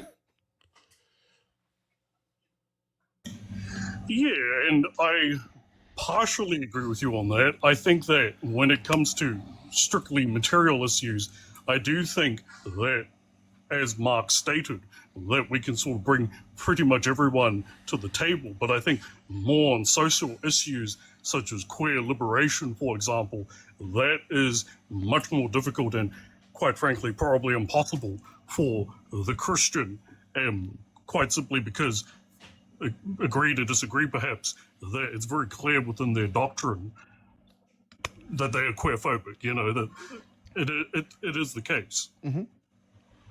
Oh yeah, like is always going to be. That's another reason to get them to lead this, because I also think most of them would just drop that shit. Like they'd just be like, oh wait, there's no real reason to hate this, like to be upset about it. Like what am I doing? I just think that a lot of it is like it hinges on this, and I don't know. I get what you're saying. It's kind of like a more flies with honey than vinegar sort of thing. I just don't know that I want to have those kinds of flies. Like, I don't need Christians on my side. I need human beings. And if they want to worship the God, they can. But if it actually does interfere with society, then we need to call it out. We need to get them away from it. And I don't think that just trying to align and tell them like, well, the rich people are bad. Like, they're not going to see that. Because the problem is that they don't see being rich as bad. They see being greedy as bad. And if they can justify that the situation makes it okay for the person to have $1 billion, it's not greed. It's just how the world is. Yeah, so the way that I would approach that personally is to say, not so much is it good or bad for that person to have $1 billion, because of course they're going to come back and say, hard work and all this, as if anyone could work hard enough for $1 billion, but rather to say, shouldn't you negotiate better wages for yourself? No, Isn't that they will better say for you? they will say that I deserve what I can get, and if this is what I get, this is what I get. This is the mentality of Christianity. It's to obey their masters and to hope that the master will see them working hard and give them more money. Somewhat separate, although related to the subject, you brought up earlier about people believing in truth. How you believe that people need to know what's true or whatever. Could you go into that further, please? Sure. I mean, I think that it's probably better just that people can reason to what is true. There are some things, right, that we're just not going to know, or that we're going to have to take a best guess on, or whatever. But there's some things that you just should be able to figure out, and it shouldn't be so difficult. And so I think, like, when you base your worldview around the idea that there are, like, invisible demons walking around controlling people, it's going to cause problems, because you have no idea how to fight that except for to, like, be crazy. This is the kind of thing that I'm talking about with truth. It's just like they need to recognize the real world exists, and there are effects that they take. There are actions they take that have effects in the real world that they think have effects in an imaginary world. No, like I think the good example of this is like, how do we know like that maths works, right? Like 1 + 1 = 2. Well, we have the piano aspects. Like we can justify beliefs on why we think or believe something as this isn't an atheist thing, but as an atheist, I have a justification for why I don't believe in God. When you ask a Christian the same thing, or how they come to the conclusions in their belief systems, they have a very difficult time and generally cannot justify their belief systems. And that's what they like. a lot of atheist channels do is they help teach critical thought and justifications, and like Sarah said, reasonings for these beliefs. Yeah, I mean, like a lot of Christians. There's like some people that come up here, and most of the time, like the kind of background that I want to run is one that just says, "I'm a former Christian. Let's talk." I just want to have conversations with people. It does not work. It gets people. It doesn't draw enough people in, for one thing. So that's frustrating. I have to deal with the capitalist system in that way. Then secondly, like the kinds of people that I talk to, regardless, they just don't actually want to have conversations. They want to defend their position. They want to dig in. They don't want to actually be sincere. It's just, I don't think that it's worth it. Like, I could run like, commie lives or something, or do political stuff. That might work, but I'm honestly just not like knowledgeable enough maybe to like, to do that kind of thing. But this is one area that I feel like I'm pretty in it. I get it. And I think it actually, unraveling this for me led to everything else that I believe. Every time I unravel something from this stupid religion, I realize a new thing about the world that I've been missing out on. I want other people to have that.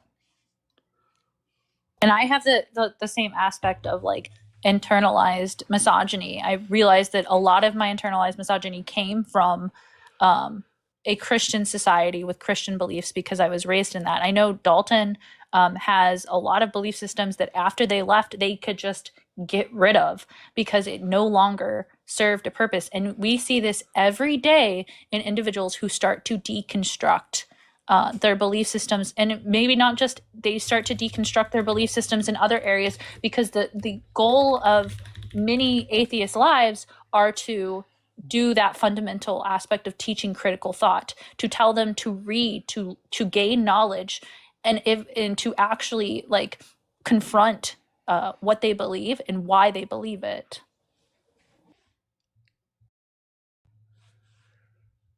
Yeah, I have a very different sort of view. I don't think that believing in nonsense is necessarily a bad thing.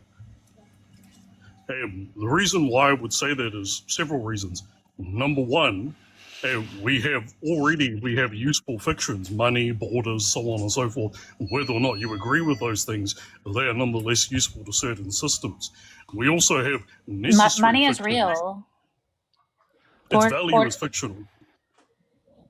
Its value is societal, not fictional. In that same way, you would say that gender is fictional, and I think there would be a lot of people upset by that. Yeah, I would say that. I would say ultimately it is, but it's a fiction that we've all agreed upon, therefore it becomes a social construct. But it's a social construct, it's not fictional. Well, it's fictional in the Marxist sense of the word, in the sense that it's not material. I think there's a difference. I think there's a difference between. Yeah, I would say. Math isn't real? No. Mathematics, numbers do not exist objectively in some sort of Platonic sphere. They are a necessary fiction, but they are not a real material reality. Okay, so you are truth tracking when you're involved in mathematics and social contracts. When you're a deity, you're not truth tracking at all. No, you're not truth tracking in any material sense. You're engaging in in any something sense. that's either necessary or In useful. any It's not sense, necessary. but It's not useful. Yeah, you're with money, you're truth tracking in the sense that there is a physical dollar, there is an amount that people will exchange Well, that for. That is There's a truth digit tracking. in the computer, maybe, but Yeah, but there is generally like a tie to a physical aspect. When it comes to God, you're not truth tracking anything that exist materialistically. Either. I think kind of the problem you did there is you said like, you conflated nonsense with fiction, and I don't think they're quite the same thing. I understand what you're saying about them being fictions, that they're like things that are, not physically concrete. They're not material. But like, I don't think that means they're nonsensical. Christianity is just nonsensical. Yeah, so what I would say is it's not so much that believing in true things or false things, non-real things, is important. It's not that it's a matter of the individual propositions themselves. So if you agree with the proposition that a demon is forcing you to do X, that's a bad thing. But if you just believe that you have some sort of guardian angel or whatever that brightens your day, I It don't see all any comes harm in that. together. I don't know how you disconnect them. Well, they're different propositions. Yes, and they're all contained within Christianity. I don't think that okay, so you're saying that we should unconvince people that demons are real, but leave them with the angels. I don't know how you would do that. Well, no. I'm not saying you should do anything. I'm saying I personally don't think that believing in something that is not true is in and of itself a harmful thing. I often hear atheists say this, but I'm not convinced of In it. the past, we had individuals who would say, why are objects held down to the earth? Well, it's because invisible spirits are holding them down to the earth, and this stops people from thinking critically about, like, for example, what is actually like. It impedes the scientific process, believing in this supernatural nonsense. Yeah, we just make the claim that like in like 9 out of 10 times the not being able to track truth like lends to harmful experiences. Like let's give an example of this. Does every person that drives while intoxicated unalive someone? No. No. Okay, so clearly driving while intoxicated isn't a bad thing though, right? Now, that's the conclusion that you would reach with this type of logic. When we do know, No. well, that's what No, you're making. well, That's what you're making an argument from. Is that sometimes it's not bad, so therefore we should just forego thinking about it because that's not the root of the issue. And we're saying yes, that's the root of the issue. When you drive intoxicated, it's very likely to lead to harmful outcomes. Therefore, we should take the keys of individuals trying to do this. That's the reductio that you get to, lends that sometimes drive intoxicated if our best guess that they won't kill someone while driving. That's totally disingenuous, and I'm going to explain why. Because most people today believe in something that's wrong, and that's called Newton's theory of gravity. It is no longer relevant, Newton's theory of gravity. We know this because of Einstein's theory of relativity. Wait, can you Which respond say to the example that- about I don't understand. That's the example. I'm saying that the example itself is totally disingenuous because Yeah. the fact of the matter is the vast majority of humans. Snowball. We still use Newtonian physics in physics, and Einstein's theory of relativity only adds to Newtonian physics. It's not like when I still want to calculate velocity and all that, I'm still using Newtonian physics. It's not wrong. It's just incomplete. Not only this, like when we're talking wanting to believe true things, someone who has an actual misunderstanding of something is not the same thing as actively engaging in a belief system and then fighting against it when you show them evidence otherwise.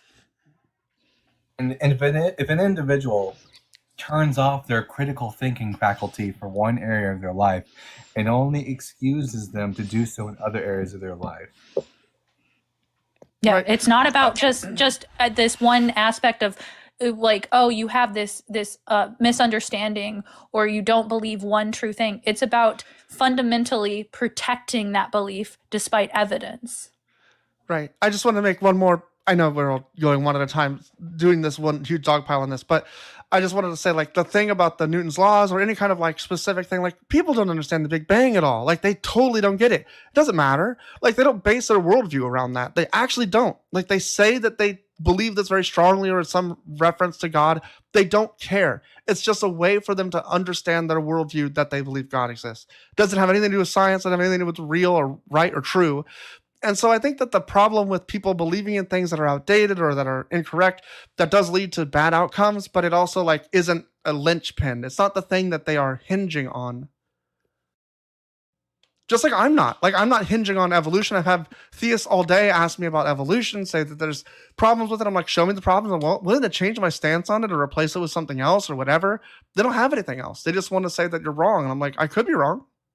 It's not like a linchpin of my universe, my worldview. I think that's the issue. Yeah, I would have to disagree with the idea that if someone turns off their reasoning faculties in one area, that they're going to sort of slip into, in a totality or whatever. Because I would say that so let's take an abusive pastor, for example. I don't believe he believes in X. He does it because it serves him. That's a And so really human bad beings- example. That is a human horrible beings example. do You do what serves realize abusive pastors are protected by the church all the time. That Well, there's no doubt literally about that. that lends to our example that abuse is something that is just swept under the rug because it furthers a goal within these people's dogma. No, it furthers his interest. It has nothing to do with his dogma. Do you know what dogma is? He is going with what serves him. So, as you said before, how they'll just reinterpret it. That's exactly what he's doing The in that religion situation. what is the contortion being done? Yeah, well, okay, let's say like a pastor abusing people, right? Right. What's the contortion? Well, What's the it's verse? obvious. What's the verse that tells them they can't do this? So, I think I can't remember where exactly it is, but I think it's obvious that Jesus' views on the matter would be against it, because he says whoever would make himself a eunuch, of God. And so there's an implicit implication there. But Matthew 19 regardless- doesn't say anything about that. The eunuch of God, you haven't read that one? Matthew 19. states that if someone can become a eunuch, they can become a eunuch, and let anyone who can accept it. But it's not a prescription that everyone has to become a eunuch. Moreover, Jesus explicitly upholds the Torah in his teachings, and the Torah allows for the taking of minors and sleeping with them. Yep. In fact, in Deuteronomy 21, it specifically gives people them of like a wartime that it's okay to take these young virgin girls and do these things to them, to marry them and to consummate that marriage. Like we know the Bible very well. But you just said before that they will renegotiate to Jesus saying a rich man through the eye of a needle, a camel through the eye of a needle as opposed to a rich man, right? Yeah, because it only that particular fits with case. things. It only fits with things that they want to do. They don't care And that's about my that. point. That's Because my they don't point, is know they're how gonna to go with what fits with justify. them. Because they don't know how to justify their belief systems, and the Bible contradicts itself all the time. So how do they get away with this? Is because the Bible is not univocal, so they can pick and choose what they want because they don't have a way to reason. Like, it's crazy that you brought up the abuse situation, because it is literally about like the structure and hierarchy that this text creates, and the confusion over what's right and wrong, how you should handle it, who you should submit to, what kind of authority there is. All of those things are tied up in this example. All of those things are Christianity. It serves his ends, but it also serves Christianity's ends. Like, it's just how it is. And people do awful things and use the text to justify that belief, but they have no justification for the text. Yeah, I see. That's where we differ, because I would say that they are bringing to the text what they want. The text itself is contradictory. The Bible has no clear position on X, and so therefore, a person who wants X is going to. How in the They- world they will you have- ever convince this person? How in the world will you ever convince this person that they should listen to you about anything?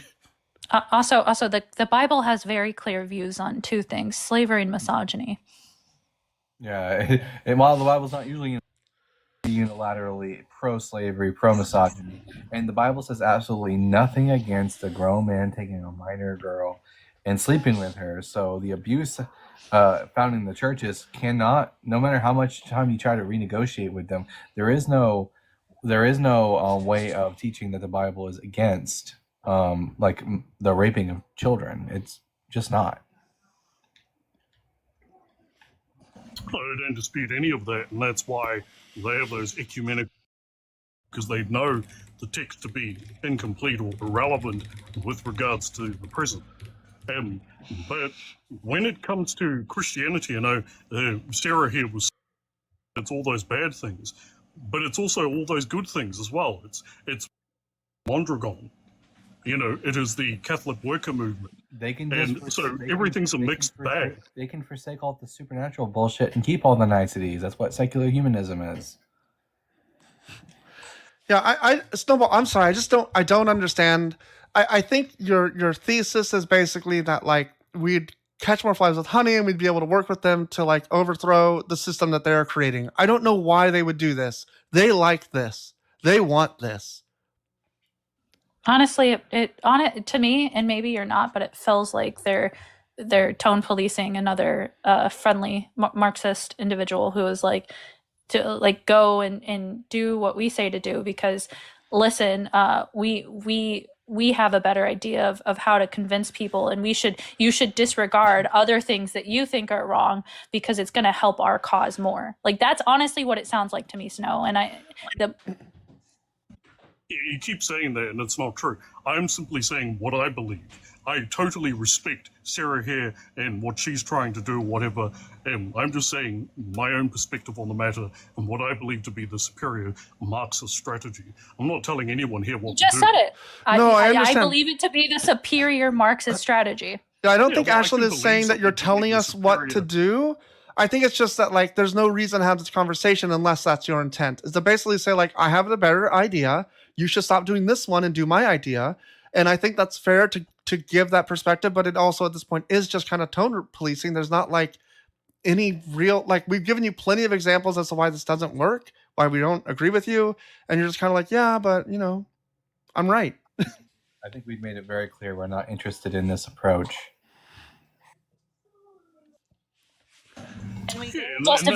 And we gave justification for it, and really good justification as people Really who good. I'm are, surprised at my justification. and I don't think about this enough. in Snow, we literally all day, every day, talk to Christians. So I don't know how. Do you do this all day, every day? Are you like in the business of speaking to Christians? Do you have more experience than us with this specific topic? Yeah, I guess if you've got like a strategy that's working really well, then we can do that. It sounds like you're just kind of like, I think because it's already here, we should work within the structures that are here. I just don't think that it's a structure that's worth keeping. Yeah, I do talk to Christians and stuff all day, and this is what I've personally found to be most fruitful, is appealing to them, to their own doctrine on certain issues. We have to agree to disagree on certain things, and so therefore I kind of have to, I guess you could say, swallow hard on certain things, for particularly queer liberation, which they seem to be most resistant to. But Why yeah, would I you personally swallow have that? found it to be- Wait, do you think How we many should leftists have meet in the middle investigated? on that? Do you think we should meet in the middle on that? So my own sort of take on it is, if we can agree that you yourself personally as a Christian will, if you'll believe it to be sinful, but you're not going to go out and commit hate crimes or whatever, then I believe No, that to be... no, these people have children, and they teach their children that they're living in sin. No, Snow, like that's fucked up. You didn't hear me. I said, if you yourself believe that, then, that's one thing. Do you And if you're think going that's to- possible? Do you think it's possible for them to do this? They literally teach this. What are you talking about? Their like main goal is to proselytize. They teach this to their children who are a part of the community. If a Christian is like, I really like Hitler though, like where do you stand? Do you go like, he had some good ideas, he was a painter? Do you like try to meet them in the middle on this? Why are you doing this? Like, just deny the shittiest parts. Like I don't know. To me, that's like a fundamental like human rights thing where I disagree with Christians 100%. Like I have no idea how I would come to terms on this with them. I've never seen it. The only time I saw it was when I was Christian. The only time I was able to acquiesce is when I was a Christian. Yeah, so what I do is I defer them to a friend of mine who is Christian and trans, and she will then sort of take up the mantle, so to speak. But when it comes to that particular issue, I have not been able to have success. More so, I've been more successful on the more material issues. Okay. What do they think about like capitalism in general? Have you been able to get them to swing on like people shouldn't have property or something like that? Something very foundational to some kind of communist thought? Yeah, absolutely. That's where I personally have found I've been quite successful in doing that, as in persuading them that the means of production and so on and so forth, and the mode of production needs to be changed. And I've been surprised at how many of them are open to that when they just think about their own families and their own future. Do you do like a live do you do TikTok lives? Is that basically what you're doing? And is it like is the prompt basically like about economics or about politics, or is it about Christianity?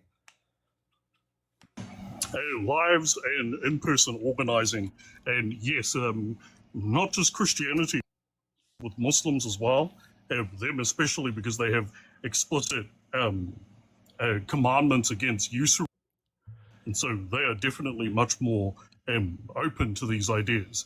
But yeah, that's sort of been my sort of experience, is that they are willing, as an outsider, because they view me as a filthy pagan, right? As an outsider, I am able to sort of have success on the material matters, and then, like I said, I have to defer to queer comrades when it comes to those social matters. What? Oh, whoops! I did not mean to disconnect you. I'll request you back up. I was trying to figure out. It sounds to me like they are willing to compromise with other moral aspects to get to the ends that they like. It sounds like you practice some utilitarian ethics, and I'm not a big fan of that. I'm also kind of curious about your bio where it says pro-US. What does that mean? It seems very strange for the leftist, I think, to be pro-state or pro-US state at the very least. So my bio is written with those that I know in mind. It was never written for, and so that just means I like hot dogs and pancakes and The Simpsons and stuff like that, you know. Oh, okay. Like culturally, pro-US does not mean cultural, so it's very strange, but interesting take. Okay, Snowball, I think that's pretty interesting. I don't know. I'm going to give you a follow because I'd like to see if you do a live. I'd like to see what that's like. But I like how I do it. I think it works pretty well. I think from personal experience, I like, especially with these some of the bigger points. I don't want to live in a communist revolution world where I'm still hunted because I'm queer or something. Like that's not good enough for me. So I don't think that I can make those kinds of compromises with them. Oh, I think I might have been misinterpreted. What I mean is that I found that, like, for example, with Muslims, right, when it comes to the queer issue, the queer Muslims, I defer to them, and that they've been more successful than I've been, if that makes sense.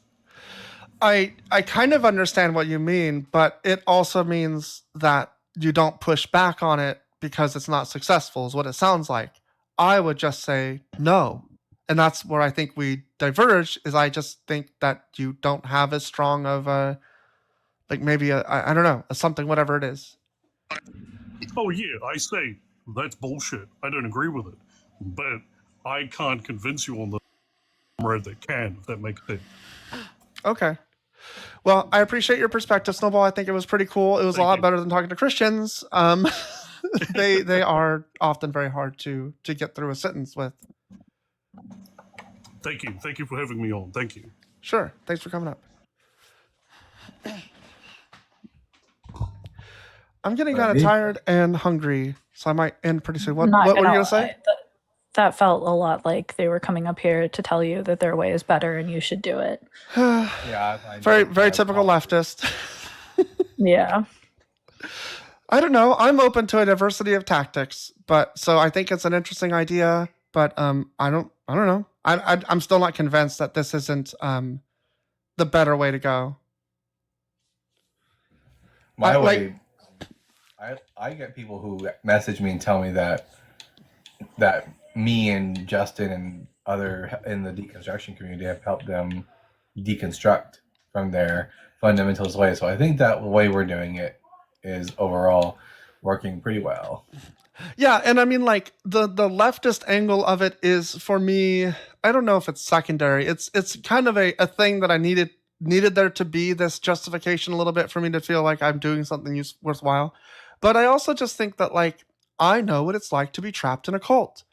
I want people out. Like, I don't want to help them reconcile with it and be okay with it. I want them to know freedom.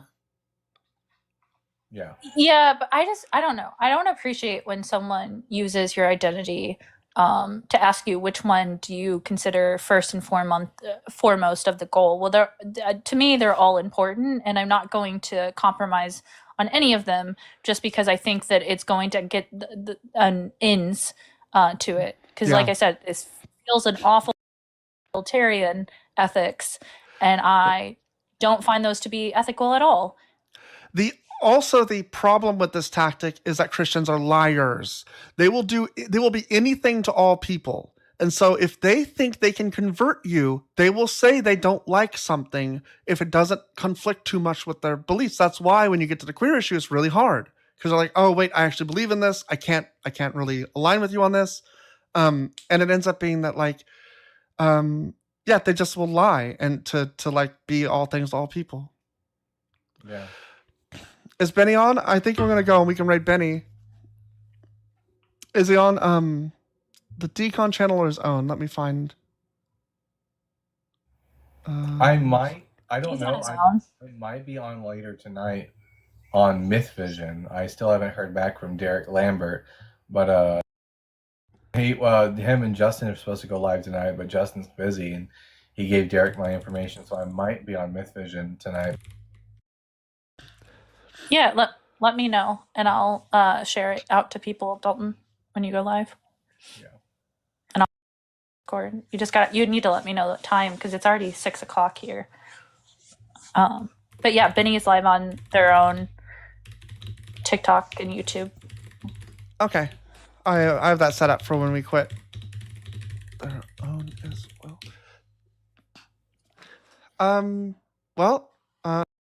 To come up and it's probably yell slur. I think I've never seen Pettyfog come up, so we'll see what they want to do. Oh, they left. They called them out and they left. Yeah, thank you all for coming by. Like, subscribe. I have a YouTube channel. If you're not subscribed to my YouTube, do that. I have memberships. You can get in my Discord. There's not a lot going on, but it's getting a little more lively. I've got a few more people in there.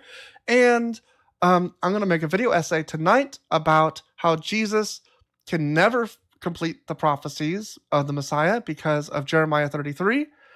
And I just don't know how anyone can follow this religion after that. Now that I've seen that, I'm like, well, there's just nothing that's going to make this work. Yeah. I just took my temperature. I'm at 101.2. What? Oh my gosh, Ashlyn, I didn't know you were so sick. Yeah, it was worse yesterday. I've been this way all day. Sorry about my bald head. Nude.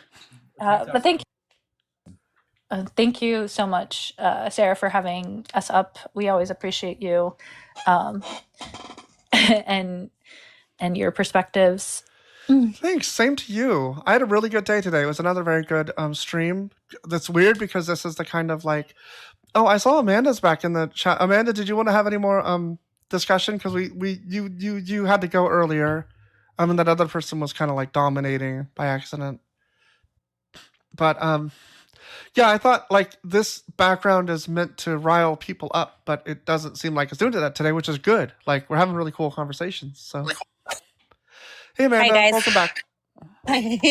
My phone was on like 2% and I'm like, I have to get off here. And I forgot my charger. But I will, yeah, I definitely want to continue having, not now because I know you guys are ending it and I'm actually on my way to dinner. But yeah, What are another you gonna time eat? I What are you will, gonna I eat? always, I'm going to eat Vietnamese. I want some pho. Oh, that sounds so far good. So fine good. Yes. Okay. Yeah, we'll talk later. Okay, sorry you connected to the Bluetooth. Yeah, I always see your when you go live, so yeah, I'll try to hop on whenever you go live again. Okay, cool. All right, bye. Have a good night. Oh, bye. Okay, I'm gonna drop everyone down. Have a good night. Coming over, I'm gonna redirect to Benny. Tilting has a in the chat. On TikTok, I don't know how to raid people. When you go to Benny's live, just say there's a shark attack. Just say it's shark attack from Sarah Shark. Okay. I